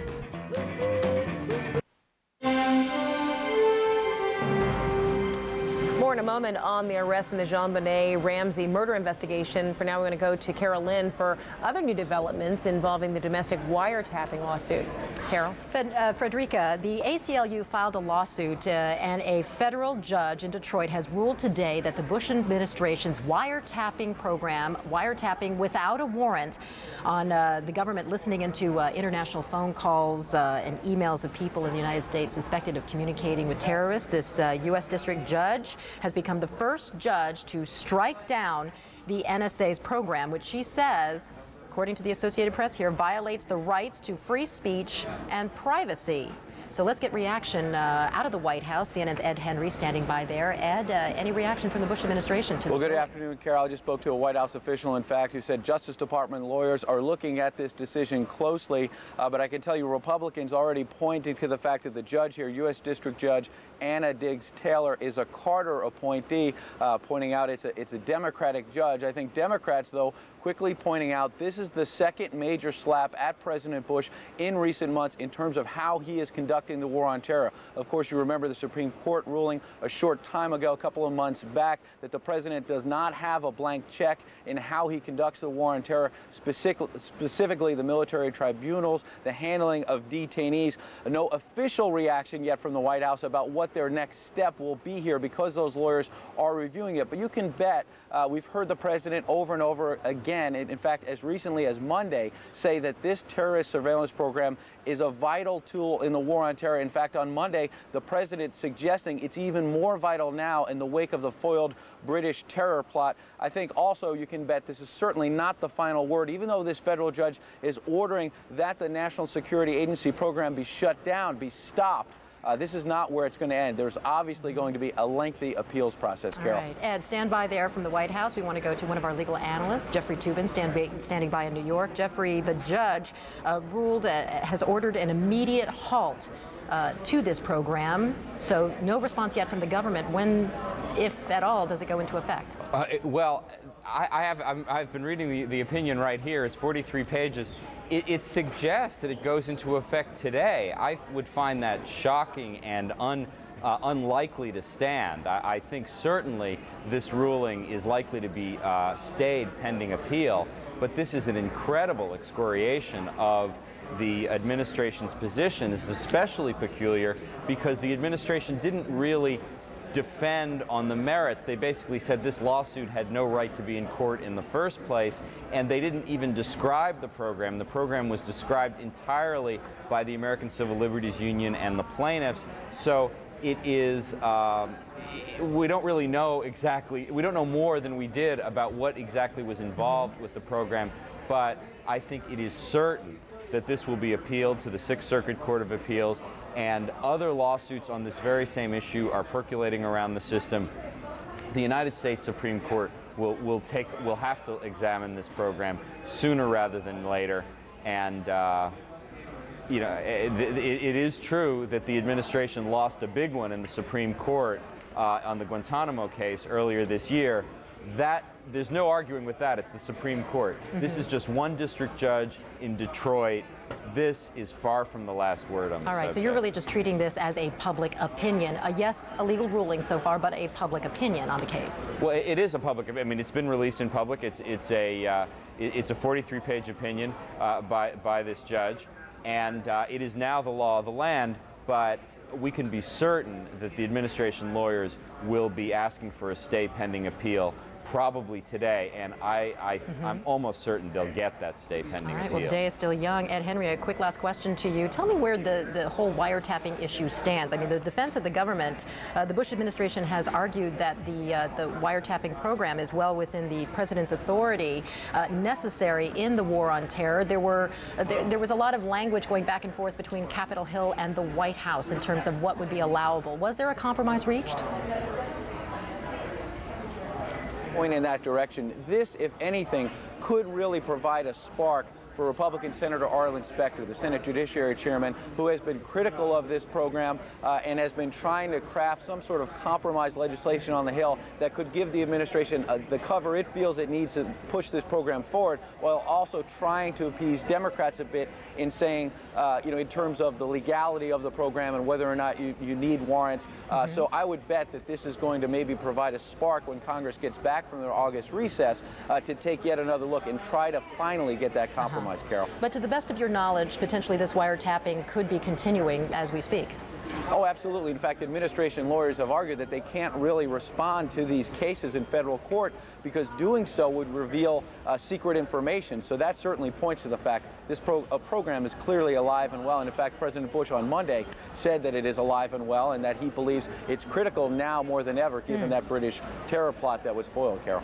Ed Henry, thank you so much. Live from the White House. Jeffrey Toobin as well. Thank you so much. Live in New York. Frederica, a lot happening here from the breaking news desk. And as soon as we get developments, the government's response to this ruling, we'll let you know.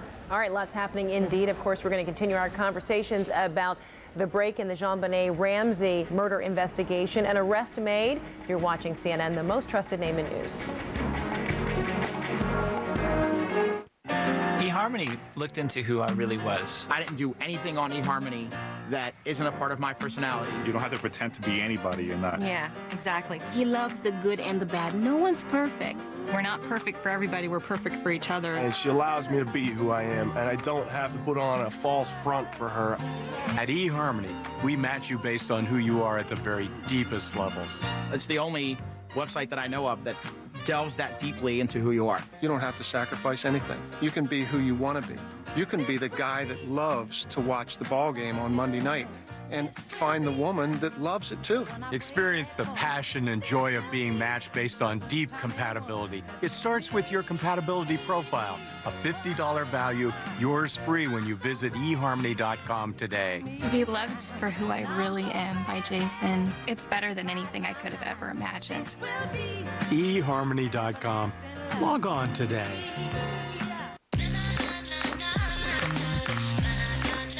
From the newest innovations to the latest styles, Best Buy has brand name appliances for every part of your life. Appliances that get the job done, so you can get on with what's really important to you.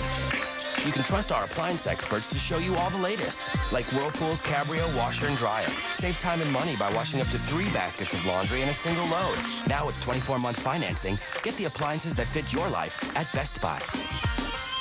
You learn through years of experience to get the person the right medicine and the right dosage and make sure they don't have interactions with any other medicines, which is important because if you go to other drugstores and I don't know about it, I can't be as good a pharmacist because I don't know all the medicines they're taking and they might not tell me. So I advise everybody, I hope they're going to trade with me, but if they don't, they do need to stay with the same pharmacist for their best care. I'm Betsy Crowder, and I'm a CVS pharmacist. Are you struggling every month to pay your mortgage, your credit cards, car loans, and other bills? We can show you how to lower your total monthly payments and guarantee you the lowest rate and fee, even if you have a credit problem. Call 1-800-71-FIXED. Without strong shoulders, who would support them? One A Day wants you to stay strong for them. Because as early as 30, women can start to lose bone mass. That's why there's One A Day Women's, a complete multivitamin with twice the calcium of Centrum. One A Day Women's.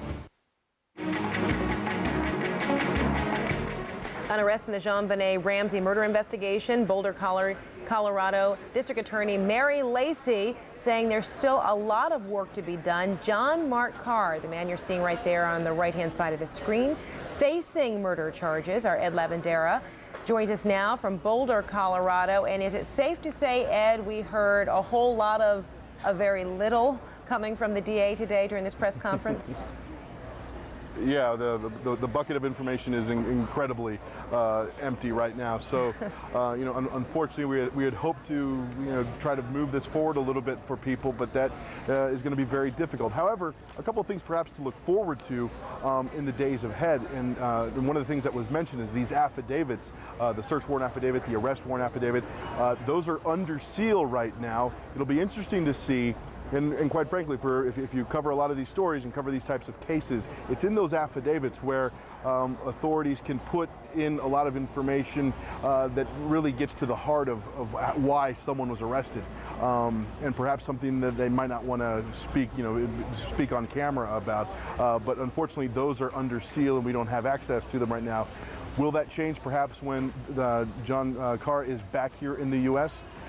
That is one of the things perhaps we should look forward to, and maybe in the coming days, something that will be able to shed more light on what's going on here. And Ed, the DA said, she wasn't willing to comment on the nature of the arrest, and she was advising everyone to kind of take a page from John Ramsey, the father of JonBenet Ramsey, in presuming innocence and knowing that the process will take some time. She really was asking for the general public to be very patient, yet at the same time you have to wonder why even hold this press conference if they wanted to be so limited in revealing information about the case.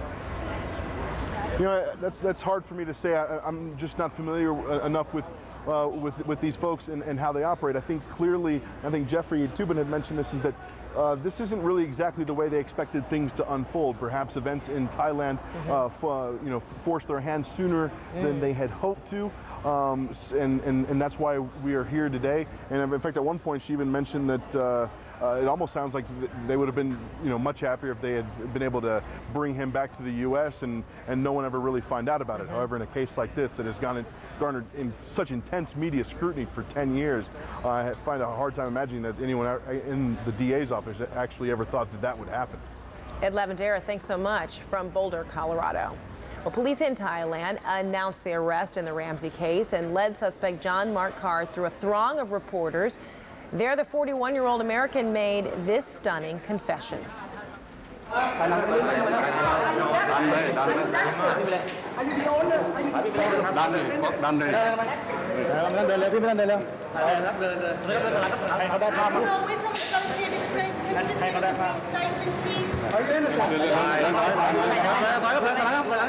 love JonBenet. Died accidentally. ระวังหลังฮะระวังหลังซ้ายขวา Are you an innocent man? No. What happened? Her death was an accident. So you were in the basement? Yes. Can you tell us about your connection to the Ramsey family? No comment on that. How did you get into the basement to play with her? No comment on that. And how do you feel now? How are you being treated? I'm being treated okay. How long have you known John Bennett? No comment on that. Here's more on John Mark Carr. According to newspaper reports, the 41-year-old school teacher grew up in Georgia and Alabama. He is divorced with 3 children. Carr taught at an elementary school in Petaluma, California for several months in 2000 and 2001. And in an online resume, Carr claims he worked in Honduras, Costa Rica, South Korea, Germany, and the Netherlands. He was arrested in 2001 on child pornography charges. He apparently fled the country while on bail. And when we come back, more on the Ramsey investigation. We'll talk with our Jeffrey Toobin and try to decipher what the DA meant by saying they had no intention of this announcement being made so public so soon.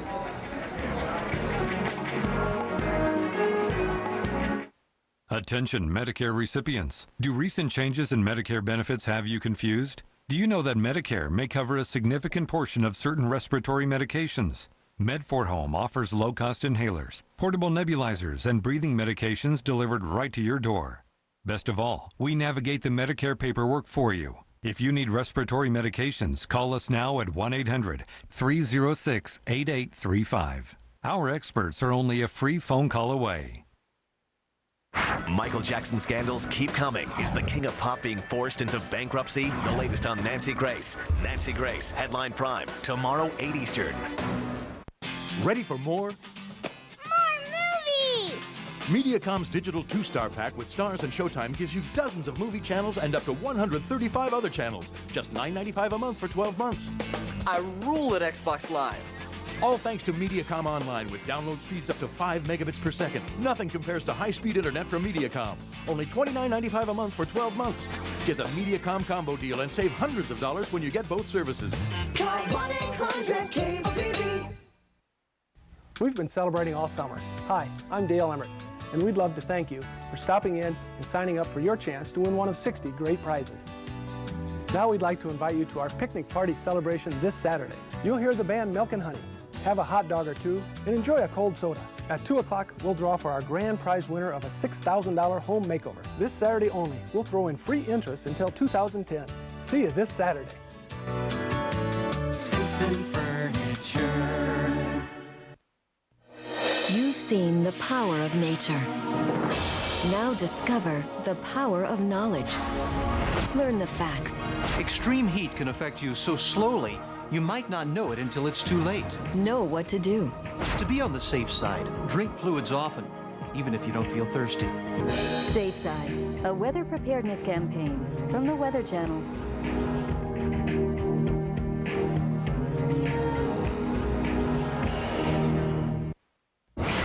You don't want to go through what I go through. That's why we give you severe weather alerts. You've seen it. That bright bar warns you when dangerous storms are heading straight to your neighborhood, telling you what to expect, when to expect it, 24/7. And you can only find it on the Weather Channel, right here on cable. Getting in the storm is my passion. Keeping you safe is our job.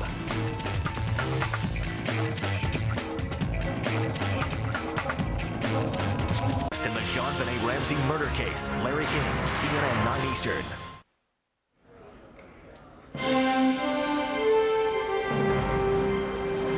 Information just in out of Pakistan. Let's check in with Carol Lynn in the newsroom.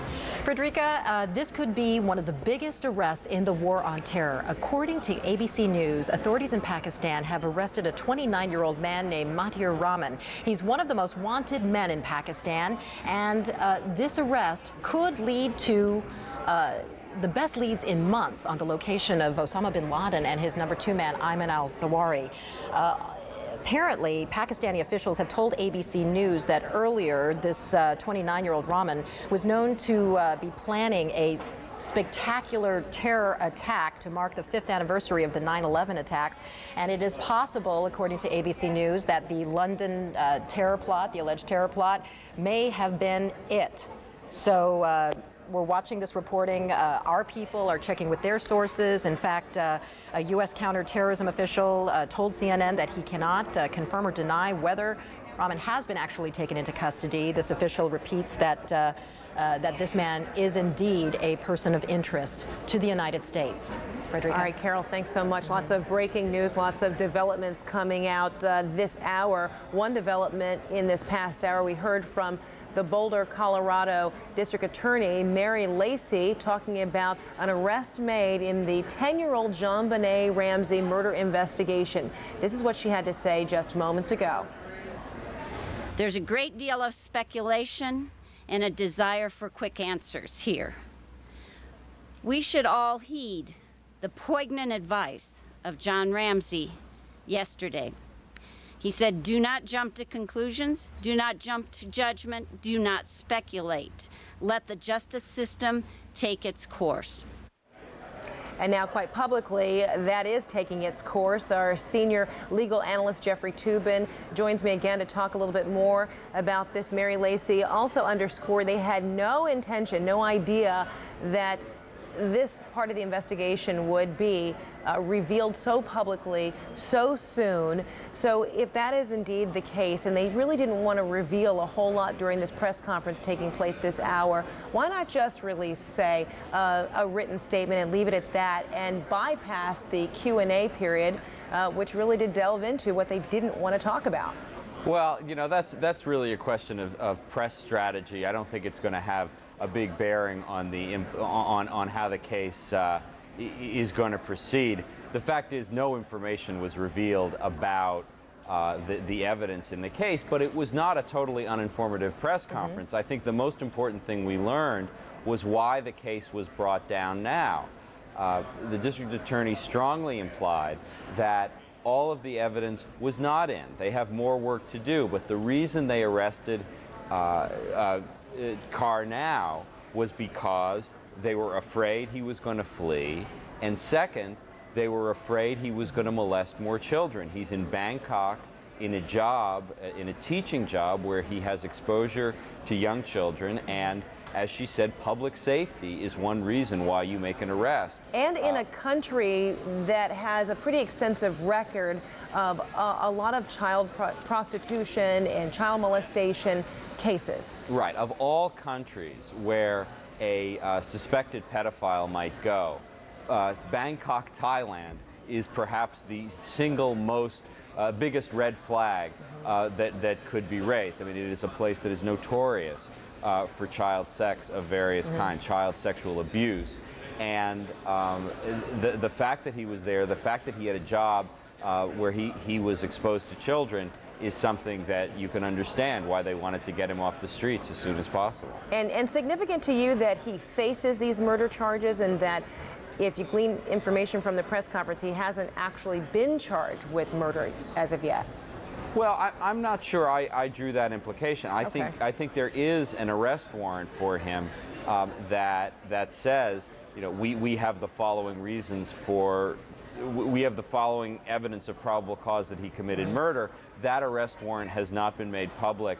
I don't know precisely when it will be made public. The most logical time for it to be made public will be when he appears in a American court for the first time, which it sounds like will be within a week. Okay, and within that week, he would be ejected, as they say, from Thailand and being brought back to this country. That's right. There's no extradition is not the formal procedure, but the effect is the same. He's going to be thrown out of Thailand and sent to the American judicial system. All right, legal analyst Jeffrey Toobin, thanks so much. Okay. Well, it is a murder mystery that captured the nation's attention nearly a decade ago. CNN's Tom Foreman takes a closer look at the twists and turns in the JonBenét Ramsey murder investigation. They are images frozen in time. A child beauty queen, 6 years old, performing on a stage. We know her name, and now, 10 years after her death, we may soon know who killed her. On the day after Christmas, 1996, the body of JonBenét Ramsey was found in the basement of her family's home in Boulder, Colorado. She had been beaten, strangled, a handwritten ransom note left on the staircase. It was the city's only murder of the year, and it instantly became the focus of a nation. JonBenét's parents, John and Patsy Ramsey, said an intruder murdered their daughter after attempting to kidnap her. In an interview with CNN, they urged parents to be careful. If I were a resident of Boulder, I would tell my friends to keep your babies close to you. There's someone out there. But the police and much of the media were pointing fingers at the Ramseys. They do remain under an umbrella of suspicion, but we're not ready to name any suspects. Even after a grand jury failed to indict the Ramseys, to many they remained subjects of suspicion. In 2000, on Larry King Live, Steve Thomas, former Boulder police detective, confronted John and Patsy. I felt that Patsy is involved in this death, in this tragedy, and I felt it had become such a debacle and was going nowhere. John, why did you agree to come on with Steve tonight? I mean, this is rather historic. I'm trying to remember if there's ever been television like this. As a police officer, has called my wife a murderer. He has called me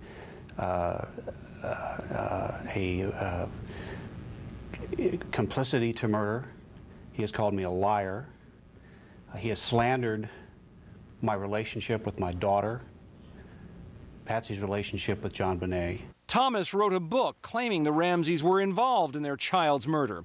In 2001, the Ramseys sued, and a year later settled out of court. Then, in 2003, the Boulder Police Department ended its investigation and handed it over to the district attorney. The DA vowed to reopen the case, but refused to eliminate the Ramseys as possible suspects. Just a month later, the DA changed her mind. A judge ruled in a civil case that an intruder most likely killed JonBenét, and the prosecutor agreed, finally removing the cloud of suspicion over the parents. By that point, the Ramseys had moved to Michigan, where they continued to monitor the investigation, hoping DNA evidence would bring the killer to justice. Patsy Ramsey wouldn't live to see her daughter's murder solved. In June, she died of ovarian cancer, but not before learning that Boulder authorities had a suspect in their sights. Patsy was buried in a Georgia cemetery next to JonBenét, who, had she lived, would now be 16 years old. And more coverage ahead on the arrest in the JonBenét Ramsey case. A former FBI agent hired by the Ramsey family joins live from. Hear what he's dug up and how that fits with what we've learned about the suspect, John Mark Carr. I'm Frederica Whitfield. Kira Phillips is up next.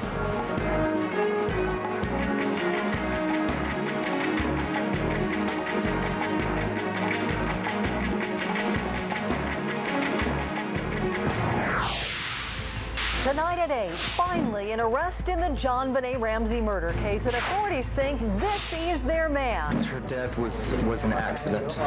But who is John Mark Carr, and how do they track him down in Thailand? The eye-opening story tonight, 8 Eastern.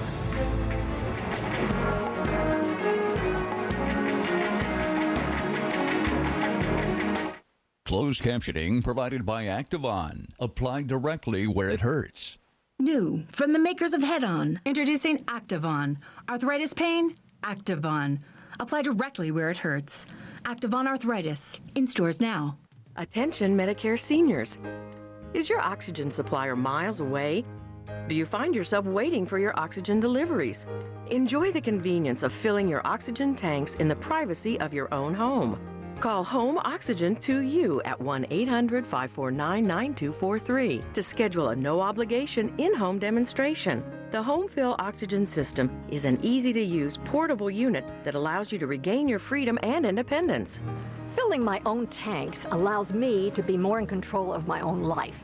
I now have an unlimited supply of oxygen to use, and I'm no longer dependent on my oxygen deliverer. You can wear your portable oxygen over the shoulder or around the waist. For a no-obligation in-home demonstration of your personal oxygen system, call 1-800-549-9243. We complete all of the Medicare paperwork for you. Our Home Oxygen to You representatives are standing by. Call now. Looking for the perfect computer for back to school? Circuit City makes it simple. Right now at Circuit City, bring in any PC and get a free checkup, a $40 value. And save up to $320 on select desktops and notebooks after mail-in and instant savings. Like this HP Pavilion Notebook PC featuring Intel Centrino Duo mobile technology for just $849.99 after rebates. Circuit City. I'm Phyllis Ocean, and this is my story. When I was diagnosed, my arthritis was in my knees. My youngest son, he plays football. I couldn't go see his games because it's very difficult climbing the bleachers. It's painful. I started using Aleve. You don't know how good you feel until the pain is gone.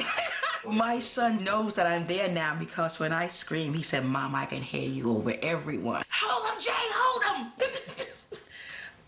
Aleve works for me.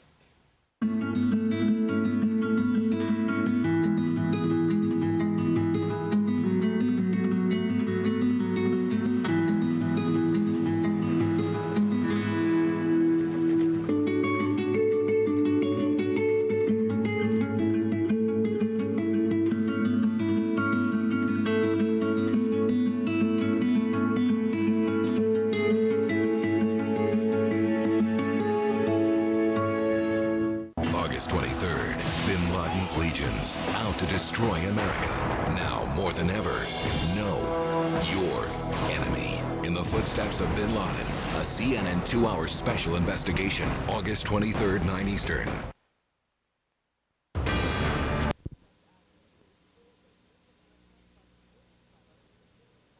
Some sort of disputed relationship. A house fire over the weekend in Eddyville killed one person. Authorities haven't released that victim's name, but the Ottumwa newspaper received an obituary for 42-year-old Joseph J. Wilkie. The name matches a sign outside the house. Firefighters are still investigating what caused that fire. In a follow-up to a story we first brought you at 6, the Dubuque County Sheriff's Department has released the name of a man killed in a Dubuque County crash this morning. It happened on Highway 52 in Sageville. 38-year-old Randy William Hess of Holy Cross died after being ejected from the car. A Postville man is in jail on an $80,000 bond for numerous drug charges. The Clayton County Sheriff's Department says officers found 8 grams of suspected cocaine during a search of the house at 226 East Tilden Street. They're holding 22-year-old Felix Quiroz, also known as Ruben Lara, in the Alameda County Jail. A man from Mexico has admitted to making more than 100 false IDs in Dubuque. Agents seized more than 1,000 templates and other items from Gerardo Irby Marin's apartment. He faces up to 54 years in prison after pleading guilty to several charges today.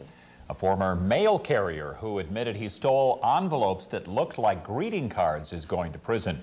36-year-old Scott Miner of Dubuque pleaded guilty to 2 counts of theft of U.S. mail. He admitted he stole mail last year along his route in 6 Northeast Iowa towns. Miner will serve 6 months in federal prison. A Dubuque Nurses Association, or rather union, is trying to gain public support in its battle with Findlay Hospital. Members of the Service Employees International Union say the hospital spends too much money paying its administration. KCRG TV9's Dubuque reporter Katie Wiedemann has more from Dubuque. Well, if you live here in Dubuque, chances are you got one of these in your mailbox this weekend.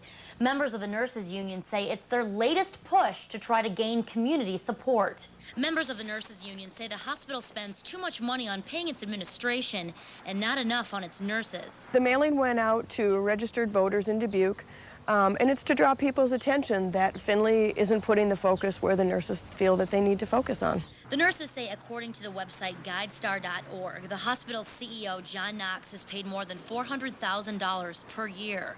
A Findlay Hospital spokesperson says that salary number is not accurate. The hospital is working to find accurate information and will release that information as soon as possible.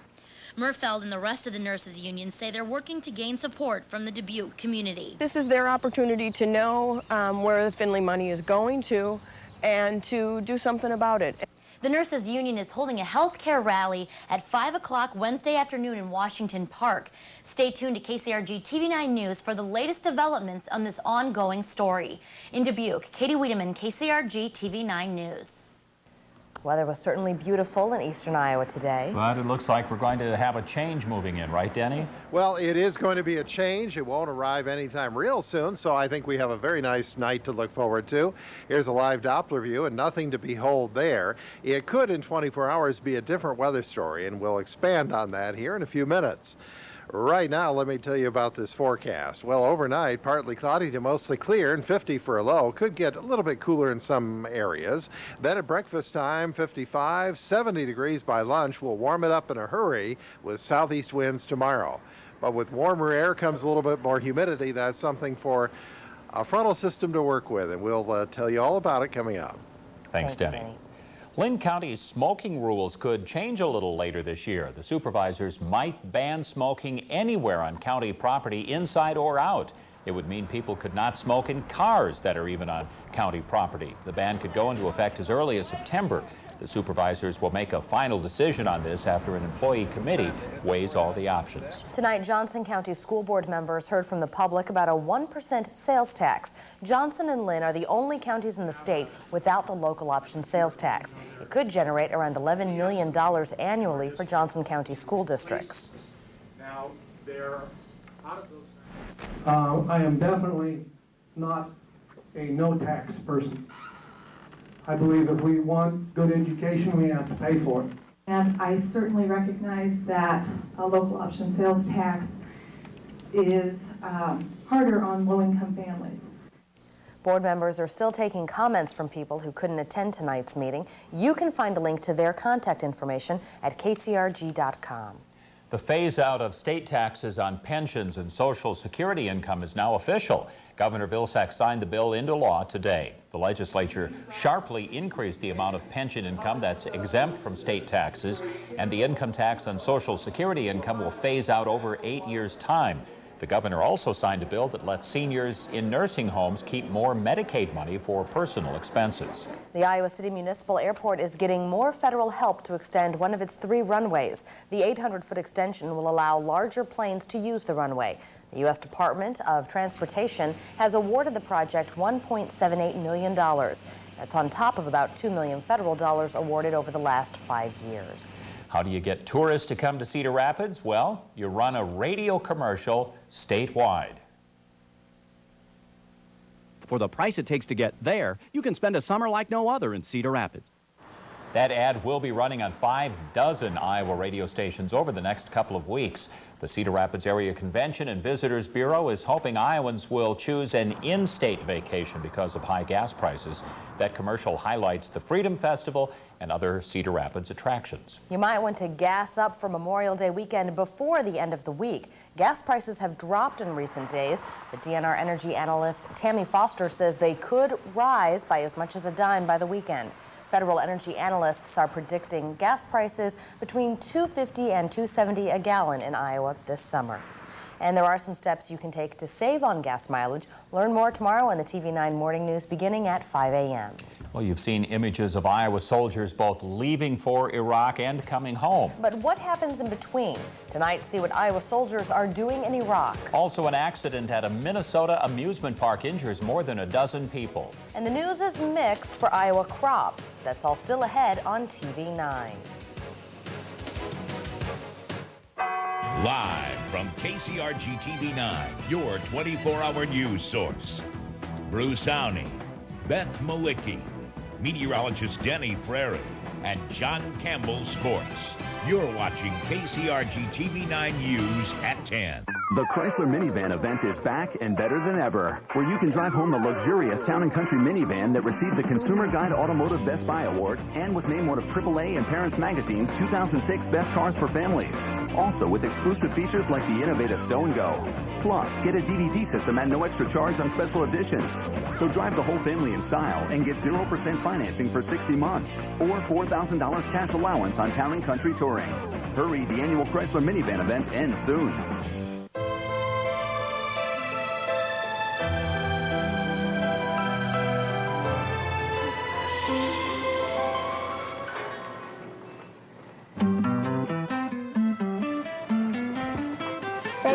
Tantalize your senses with a quarter pounder with cheese extra value meal featuring 100% pure beef and McDonald's golden fries. Truly irresistible. Freddy. Freddy? Freddy?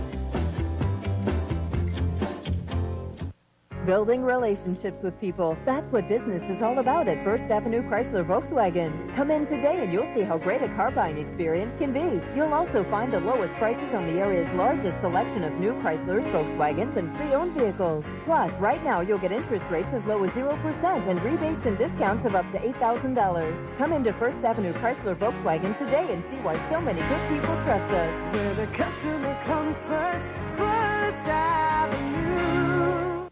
Menards is the place where you'll always save big money. Keep porches, decks, and concrete floors looking new with Dutch Boy Porch and Floor Enamel. It dries quickly to a scuff and abrasion-resistant finish. On sale just $13.94 a gallon. Make painting and staining faster and easier with a Paint Crew Power Sprayer by Wagner. Just fill the 2-gallon hopper and start painting. Only $129 after rebate. Service, quality, selection, Menards. Save big money at Menards. Oh, it's a steakhouse at Applebee's, babe. Inspirations every night. Steakhouse inspirations at Applebee's. Steakhouse, the taste is back. The conditions are tough, but Iowa soldiers in Iraq are holding strong. Iowa National Guard soldiers are escorting convoys across western Iraq. They're battling a hot desert climate and an ever-present threat from insurgents. Correspondent Doug Grindle has the report from Iraq. Soldiers of the 133rd Infantry from eastern Iowa escort supply convoys across western Iraq. They escort trucks on day trips and trips lasting several days, all across the harsh Iraqi desert. You'll go through small towns here and there, but for the most part, you just drive in and all you see is desert. The soldiers sit in air-conditioned Humvees, but the temperatures inside will probably reach 110 degrees this summer, and the roads are rough. It can be really exhausting sitting in that truck. You get cramped, you got all the equipment in there and all the equipment you're wearing on your body. You can't twist and turn to try to move around. The seats, I don't know whoever designed the Humvee seats, but they should really take a look into that one. The convoys seldom stop in these Iraqi towns. This is the heart of the Sunni Triangle. Soldiers say many Iraqis accept their presence in Iraq. When I see Iraqis, I think that they're glad that we're here. They know we're here to help them. It's a very small percent of Iraqis that are insurgents and that they don't want us here. The insurgent threat is ever present here. Roadside bombs go off every day across this province. Some areas are worse than others. Sometimes they wave, sometimes they don't. You get sometimes you get an okay feeling, and sometimes you just get a look at people and you think, well, I guess they really don't want us here. And sometimes you get the feeling that they look pretty friendly. Soldiers say insurgents watch them constantly. While most of the Iraqis beside the road are harmless, the soldiers say some are almost certainly associated with the insurgents. A herder out in the middle of the desert, well, he isn't doing nothing wrong. It's the guy that's hanging out by an overpass, or the guy that is traveling alongside, parallel on a different road to your convoy that you need to look out for. So soldiers of the 133rd escort convoys all over western Iraq, whether it's local runs or runs all the way down to the Jordanian border hundreds of miles away. In western Iraq, Doug Grindle for KCRG TV9 News.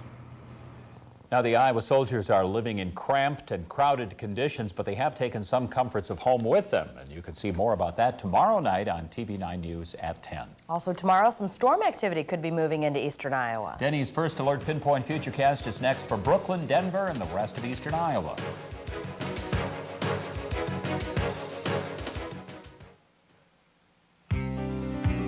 We're about renewable energy. We're about safety at work and in the home. We're about keeping electric rates in Iowa as low as they are today, all the way through 2010. We're also about doing everything possible to bring more comfort to the lives of our customers.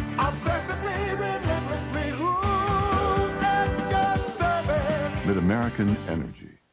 Hi, I'm Dan Lynch, and as a business owner, one of my responsibilities is to measure the success of my company. Well, at Lynch Ford, we measure our success in really only one way, and that's by how satisfied you are. It's the #1 goal of our 80 employees. And you've responded by awarding us Ford's prestigious President's Award. We're one of only 5 dealers in all of Iowa that achieved that goal.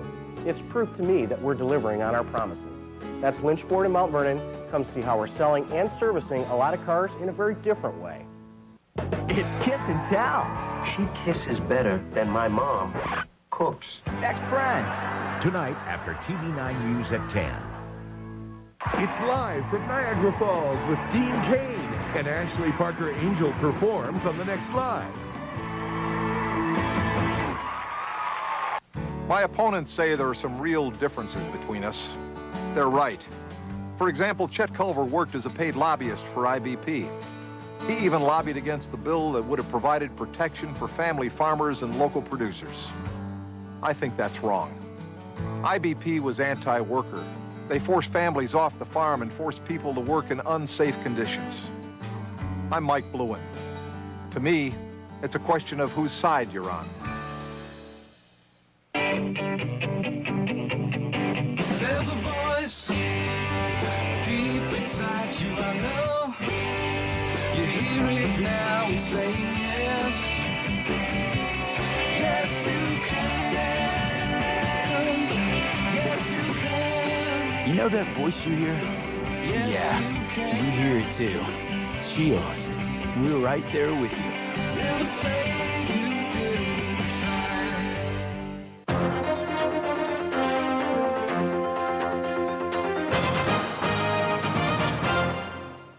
It's a very nice evening, no question about it. Here's a live view from TV9's First Alert Pinpoint Doppler radar, and no precipitation is occurring. But as I mentioned a few minutes ago from out front, it could be a slightly different story in about 24 hours. We'll check you up on that here shortly. Right now, take a look at the temperatures, and in Waterloo from the Hawkeye, it is 64 degrees, 57 at Dubuque, Iowa City 66, and 61 right now in Cedar Rapids. Tonight, it's a winter, believe me. Okay, let's take a look at how your friends and neighbors have been doing for their late evening temperatures. Jacob Cobb in Marengo, 59 there. In Kelowna, Wendell has 61, 59 in Tipton, 61 in Marion. Holy Cross, 58, 52 in Maquoketa, and 53 degrees in Olwine at the fire stations. So thank you, spotters.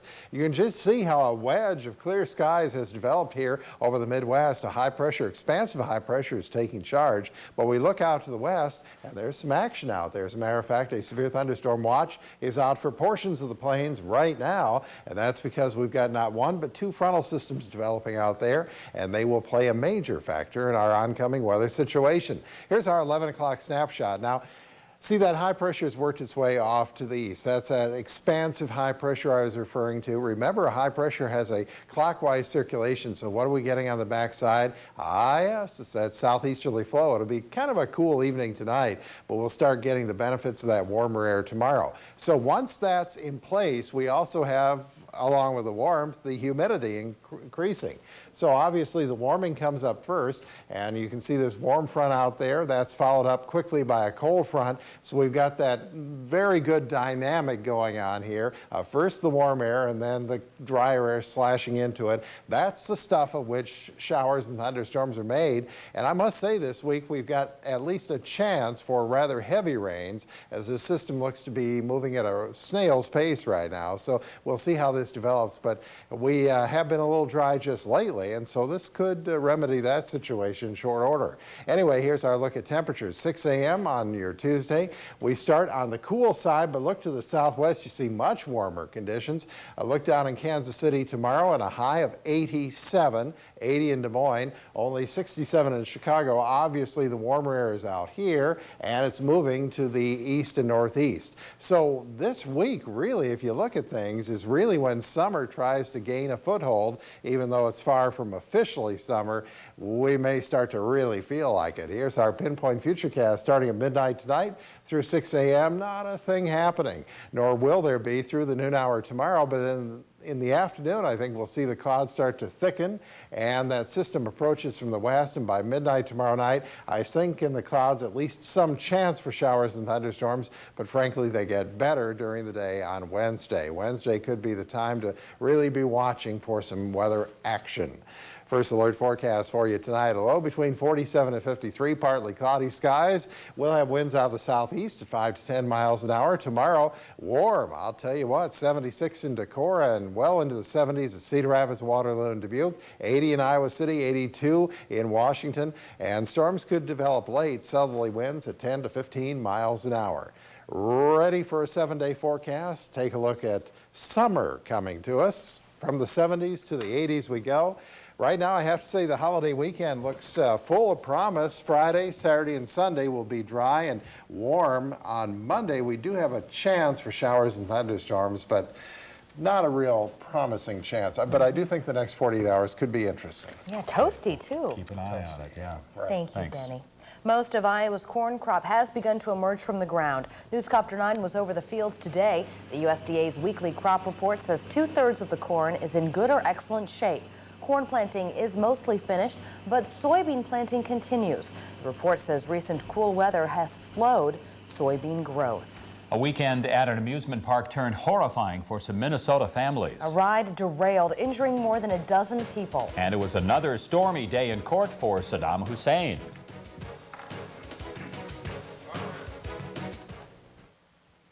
KCRG TV9 weather is sponsored by American Family Insurance.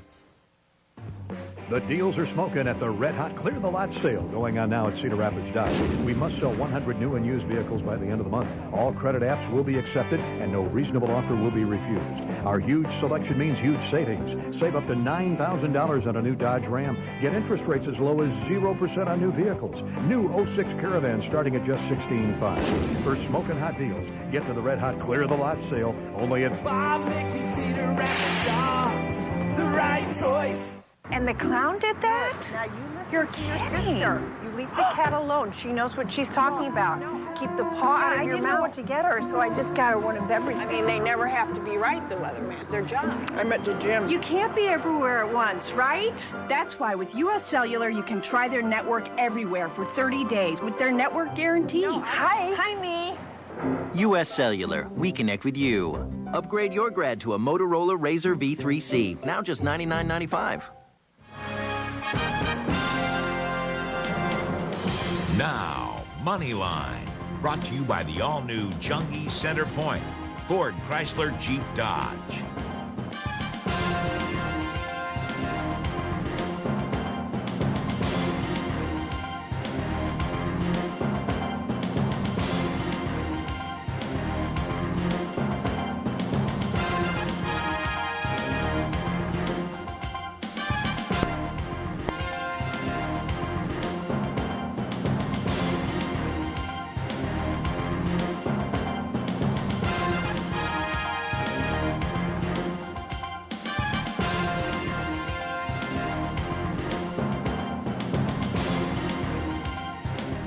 Want a raise? Who doesn't? Inside Edition gives employees at every pay scale real tips to getting a raise. Next Inside Edition.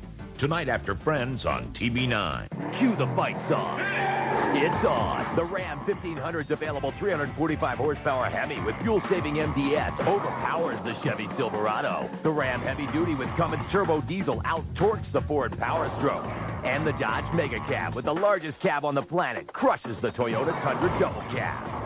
Who's next? Now get 0% financing for 60 months or $4,500 cash allowance on Ram 1500. Only at your local Dodge dealer.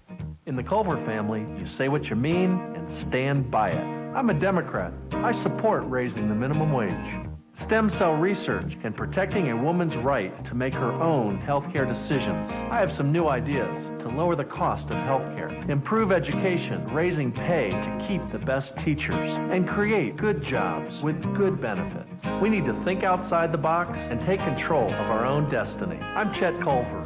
Read my plan to lead Iowa forward. With the open road before you, and the protection of Allied Auto Insurance behind you, you have complete confidence that nothing can stop you. Practically nothing. Feel independent. Allied Auto Insurance, a nationwide company. On your side. Contact your independent agent about Allied Auto Insurance.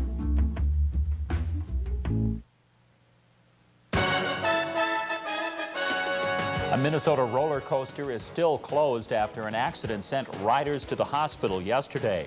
The Wild Thing ride at Valley Fair partially derailed and then rolled over. 15 people on the ride suffered sprains and other minor injuries. Riders say one of the cars started jerking and smoking before it left the track.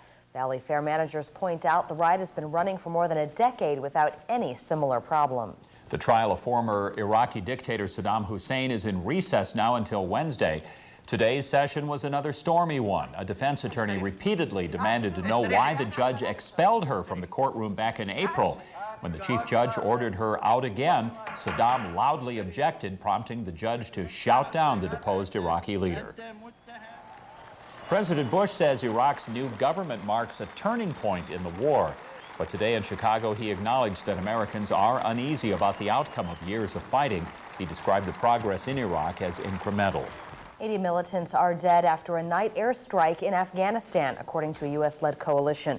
A local governor says 16 civilians also died. The attack in the Kandahar province was an attempt on suspected Taliban militants. The last cohesive section of former Yugoslavia has broken apart. Voters in Montenegro have broken off from Serbia, forming an independent nation. Montenegro was the only former Yugoslav republic that remained in a union with Serbia after the ex-Balkan Federation dissolved in the early 1990s. Coming up, Hawkeye football gets another verbal commitment. And the Colonels and Kane County Cougars battle for 9 big ones at the stadium. Dinah's highlights. For Congress, the difference on taxes is clear. A conservative, Bill Dix, has never voted to raise taxes and led the charge to cut state income taxes by 10% for everyone. Bill Dix will fight to make the Bush tax cuts permanent. And Mike Whalen?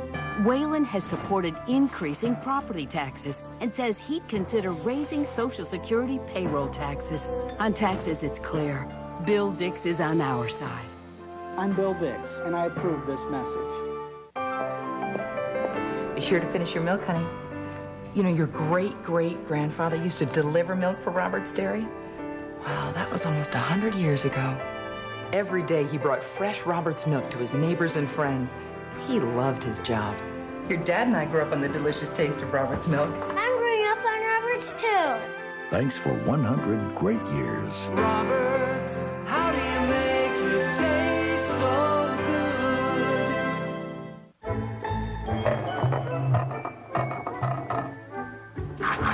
When you bring all the power of Nextel together with 2 great offers, there's no way you can lose. Act now. Get a free i7-10 with walkie-talkie, email access, and GPS navigation capability. Plus, get 500 bonus minutes with a national super connected plan. Call 877-97-NEXTEL to shop or find a store and get the i7-10 free. Call 877-97-NEXTEL now. When you see news, call Newsline 9 at 365-9999 or pound at 99.99 on your Verizon cellular phone. KCRG TV9 Sports, brought to you by Iowa.com Events Calendar. The once-in-a-lifetime launch spectacular. Come check out 4 all-new Toyotas. We're making room for these new models, so great deals are going on now. Like a $279 a month lease on the spacious 2006 Sienna, the only minivan that was named a double best pick for safety by the Insurance Institute for Highway Safety. Now's a great time to get behind the wheel of a new Toyota. Hurry, it all ends soon. It's time to move forward.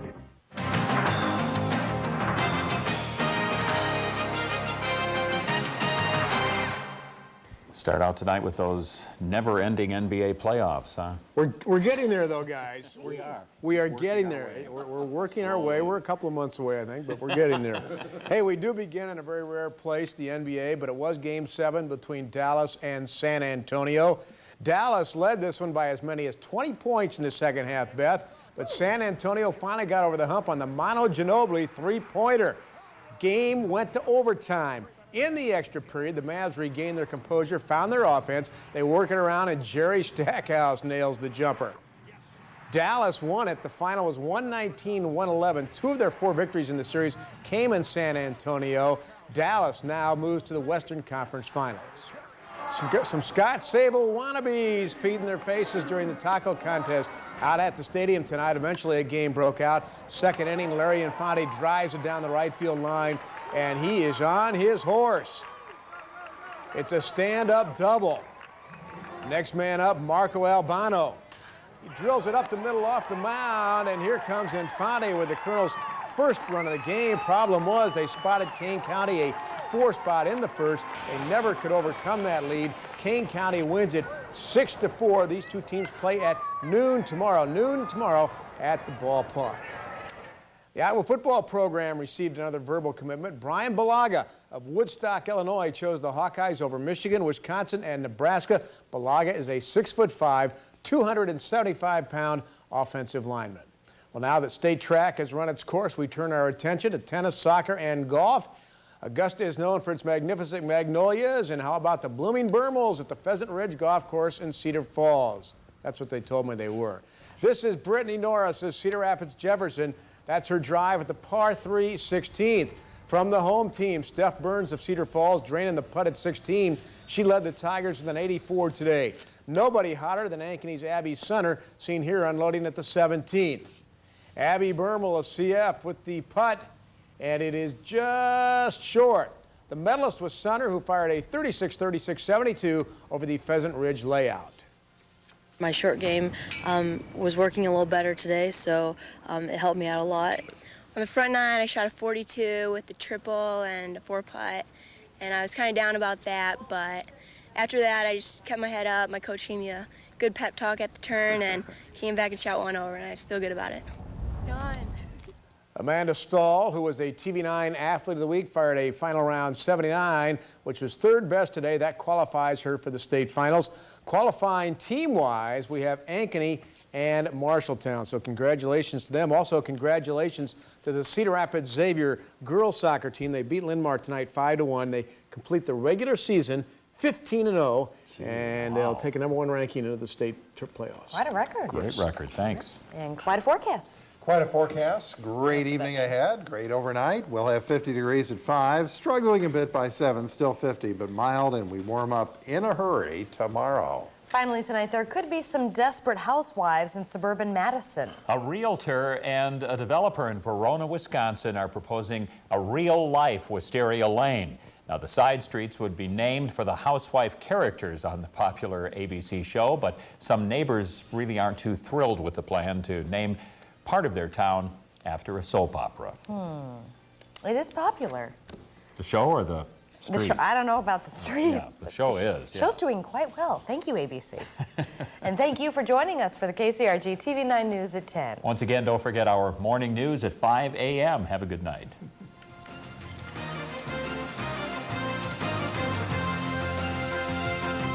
When you see news, call Newsline 9 365-9999. Newsline 9 makes you a part of the TV9 News team.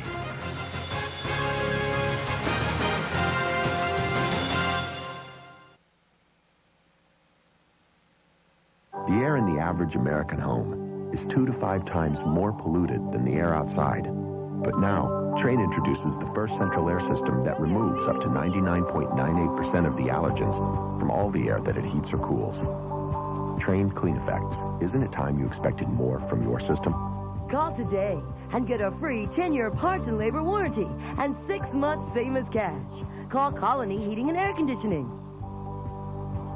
It's hard to stop a train. At Blaine's Farm and Fleet, you're sure to find it. Value on the quality name brands you trust the most. It's our 50-year tradition. Right now at Farm and Fleet, you'll find incredible deals for the automotive do-it-yourselfer. Save on gum out, performance boosters. Your choice, only 99 cents. Pick up select in-stock Champion spark plugs, now 10% off. And we have in-stock Tireco, ATV, farm, and specialty tires on sale. They're 10% off. I found it. I found value at Farm and Fleet. George Bush's economic policies are irresponsible and costing us good-paying jobs. I'm Bruce Braley, and this is my common sense jobs plan. First, we have to reduce the deficit before interest rates climb too high. We need trade laws that are fair to American workers. And we should invest more in renewable energy like ethanol so we can end our dependence on foreign oil. I'm Bruce Braley, and I approve this message because Iowa kids should be able to stay here. Jimmy kisses Terry and the press goes wild. Terry Hatcher and Jimmy Kimmel calls it a wild romp of steamy romance and our wedding bells in the couple's future. It's crazy. Tonight, James Kramer on an all-new Jimmy Kimmel Live, late night, only on ABC. Enter the town. Where is everybody? Evil calls home.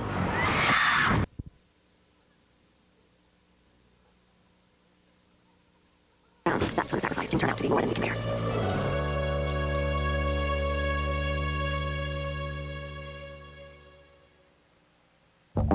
Thanks for watching ABC tonight. Stay tuned for your local news next. Next Sunday, Grey's Anatomy is all new. Bloody, broken car crash victims, all who need to be cut open.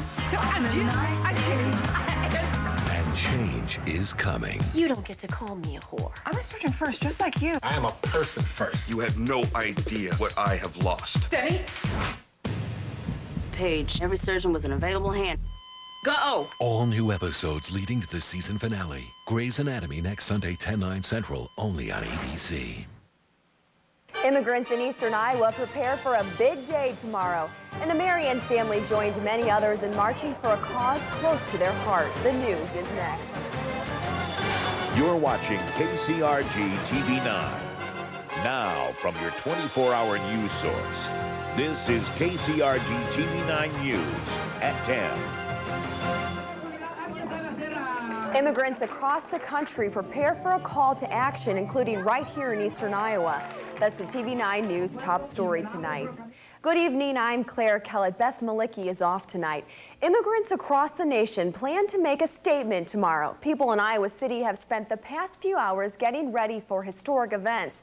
TV9's Mark Geary is here now to explain. Mark? Claire, thousands plan to stay home from work tomorrow and keep their cash in their pocket. They want to show the country what a day without immigrants would be like.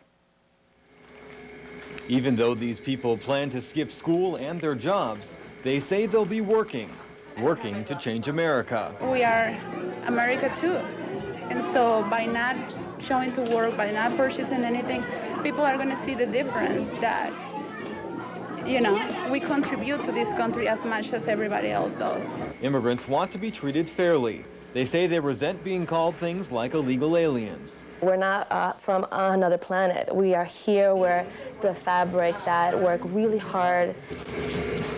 That's why they're making these signs. The group plans to carry them as they march through Iowa City. They hope the government will notice and make it easier for immigrants to legally work in America. There isn't a real path to try and go through and apply to come here. The truth is that the only way to get here is illegally. Lorraine Gonzalez was born in America, but she remembers watching her father struggle to become a U.S. citizen. The test that's given asks questions that I didn't even know the answers as a U.S. citizen, as somebody who went through the history classes. First one.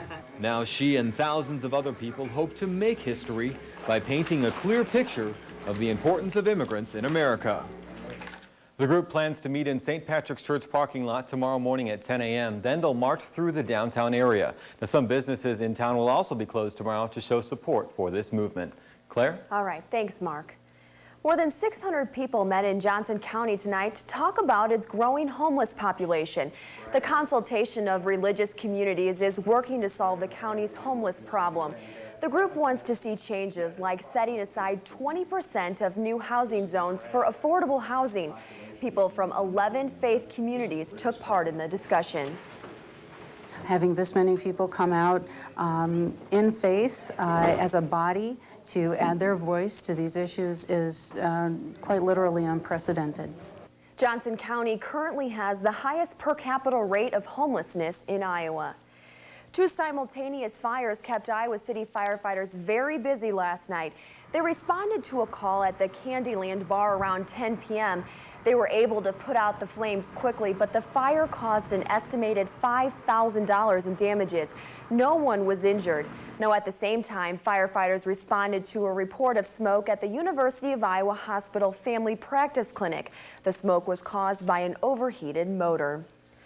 Cedar Falls police have charged another man with enticing a minor. Officers arrested Craig Martin of Urbandale Friday. Martin drove to a predetermined meeting place where he thought a 15-year-old female was waiting for him. Martin talked with the teenager about meeting to have sex.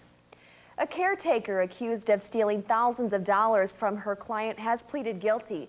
Christine Ann Weierschauser pleaded guilty in Muscatine County to charges of first-degree theft, forgery, credit card fraud, and identity theft. The charges stem from her 3 months of employment as the live-in caretaker of a Muscatine resident. Her attorney filed a plea agreement 1 week ago. A decision regarding the agreement is expected in June. 2 men have been charged with third-degree burglary and conspiracy in Cedar Rapids. Lynn County officials pulled over 20-year-old Andrew Borgia and an unidentified 16-year-old male Saturday morning. Borgia was behind the wheel when officials stopped the car at Interstate 380 and Wilson Avenue Southwest. Authorities say a van was stolen around the same time from 7802 Weineke Circle. Lynn County officials believe the van was taken by some who were left behind during the burglary. Borgia was taken to the Lynn County Jail while the 16-year-old was taken to juvenile detention. The sheriff's office is investigating the burglary. Lawmakers return to the Capitol tomorrow to ratify details of a budget compromise announced late last week.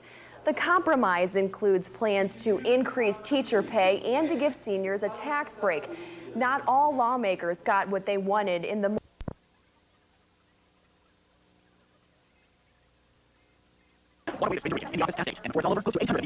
Will be fans bound for the Outback Bowl. But the week is just beginning. They say tomorrow will be one of the busiest days of the year. That's when the walk-ins start showing up to book their trip to Tampa. And if you still need a ticket to the game, call 1-800-IA-HAWKS. But you might want to book it fast. Sounds like there are a lot of fans who want to be there this year, Nick. That must have been a tough job because I think I have a headache after hearing that story. I think so. Thanks, Josh. And when fans return to Kinnick Stadium next season, a new press box will greet them. Yesterday, crews set off explosives, you hear them there, and demolished the 47-year-old press box. You can see it in this Newscopter 9 video. University of Iowa officials say the renovations to the stadium will be completely finished before the first game next fall. Now to the Cyclones. The Iowa State football team has accepted an invitation to the EV1.net Houston Bowl. The 7-1 Cyclones will play against Texas Christian. The game is set for Saturday, December 31st with kickoff at 1:30. This is the Cyclones' 5th bowl appearance in the last 6 seasons. Tickets are available beginning Monday to Cyclone Club members and season ticket holders through the ISU ticket office. The general public can order them online beginning Tuesday. We will hear from ISU coach Dan McCarney coming up later in sports. You definitely want to head south if you play some football around here. Meteorologist Josh Baines has the first look at our forecast tonight, and it is cold. It's very cold. Head south if you want to be warm, too. The high in Tampa, by the way, today was 74 degrees. That sounds nice. Better than these temperatures, in my opinion. -4 in Monticello, says Max Dirks. Many below 0. Oskaloosa, it's still 0. -2 in West Branch, -3 in Newhall, -1 in West Union. In Cedar Rapids right now, it's -2. So a cold night ahead, -4, some spots lower than that.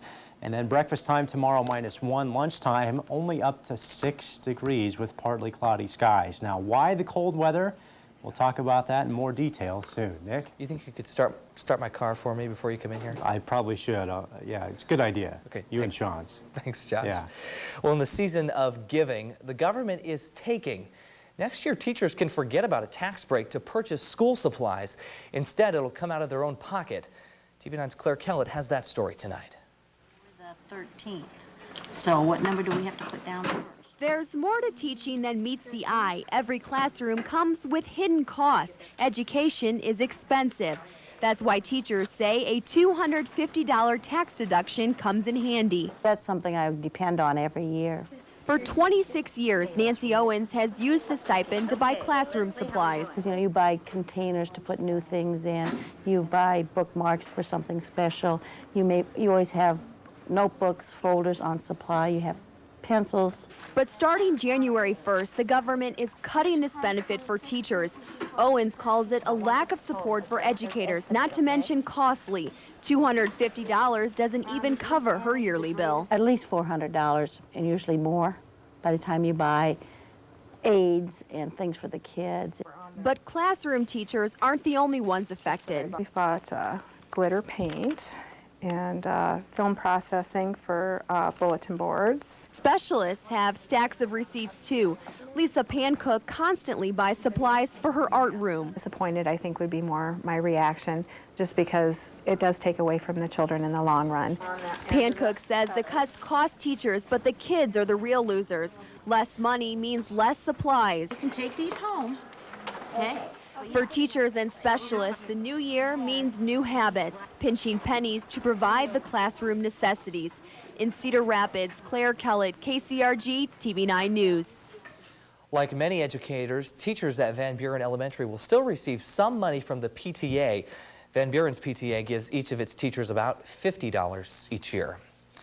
Well, in just 2 days, Cedar Rapids will know its final 4 city council leaders. Tuesday's runoff election features 4 races, but 10 candidates.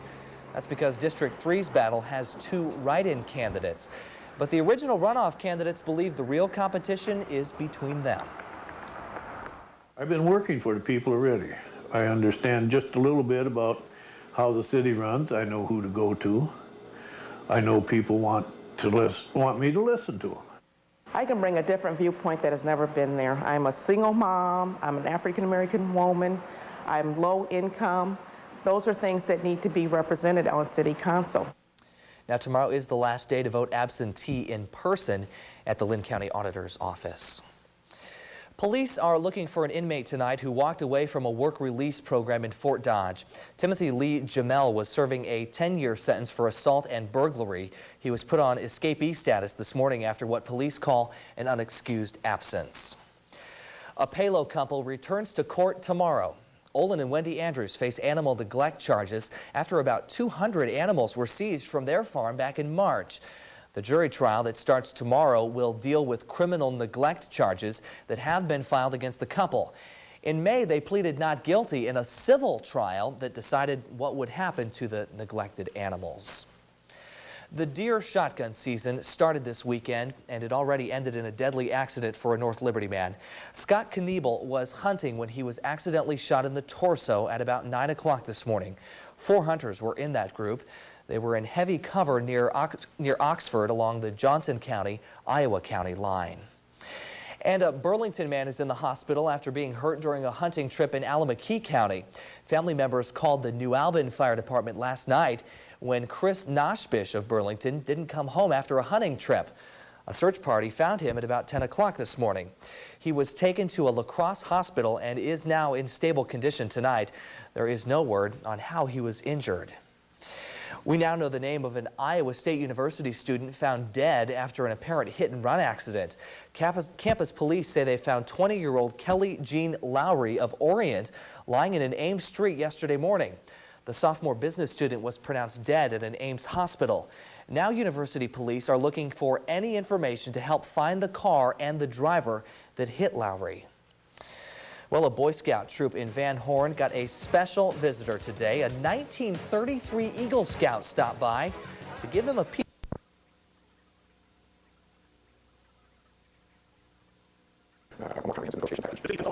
Waterloo employee health insurance very generous compared to other Iowa cities. But if the plan doesn't change before July 2006, Hurley says the city won't be able to cover the bill. It presents a huge challenge.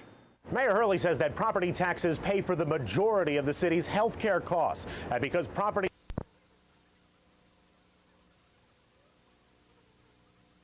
I guess that means it's all real.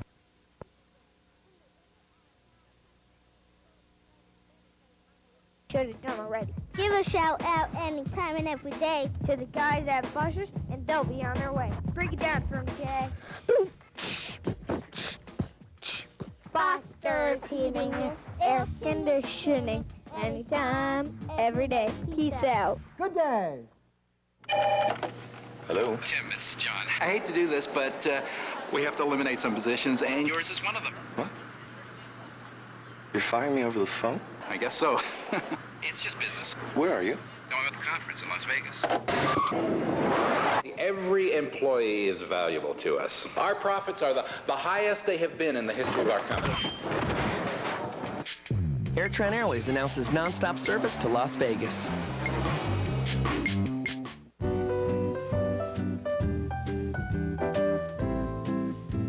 He loves green thumbs, hazel eyes, her yellow straw hat, rhythm and blues, and the blue envelope. Valpak and Valpak.com. There's something in it for you. Wherever there's a hunger for West Mex, it's Whiplash the Cowboy Monkey to the rescue. Wow, a fresh, crunchy chicken and potato burrito. From Taco John's. CBS 2 News at 10 continues.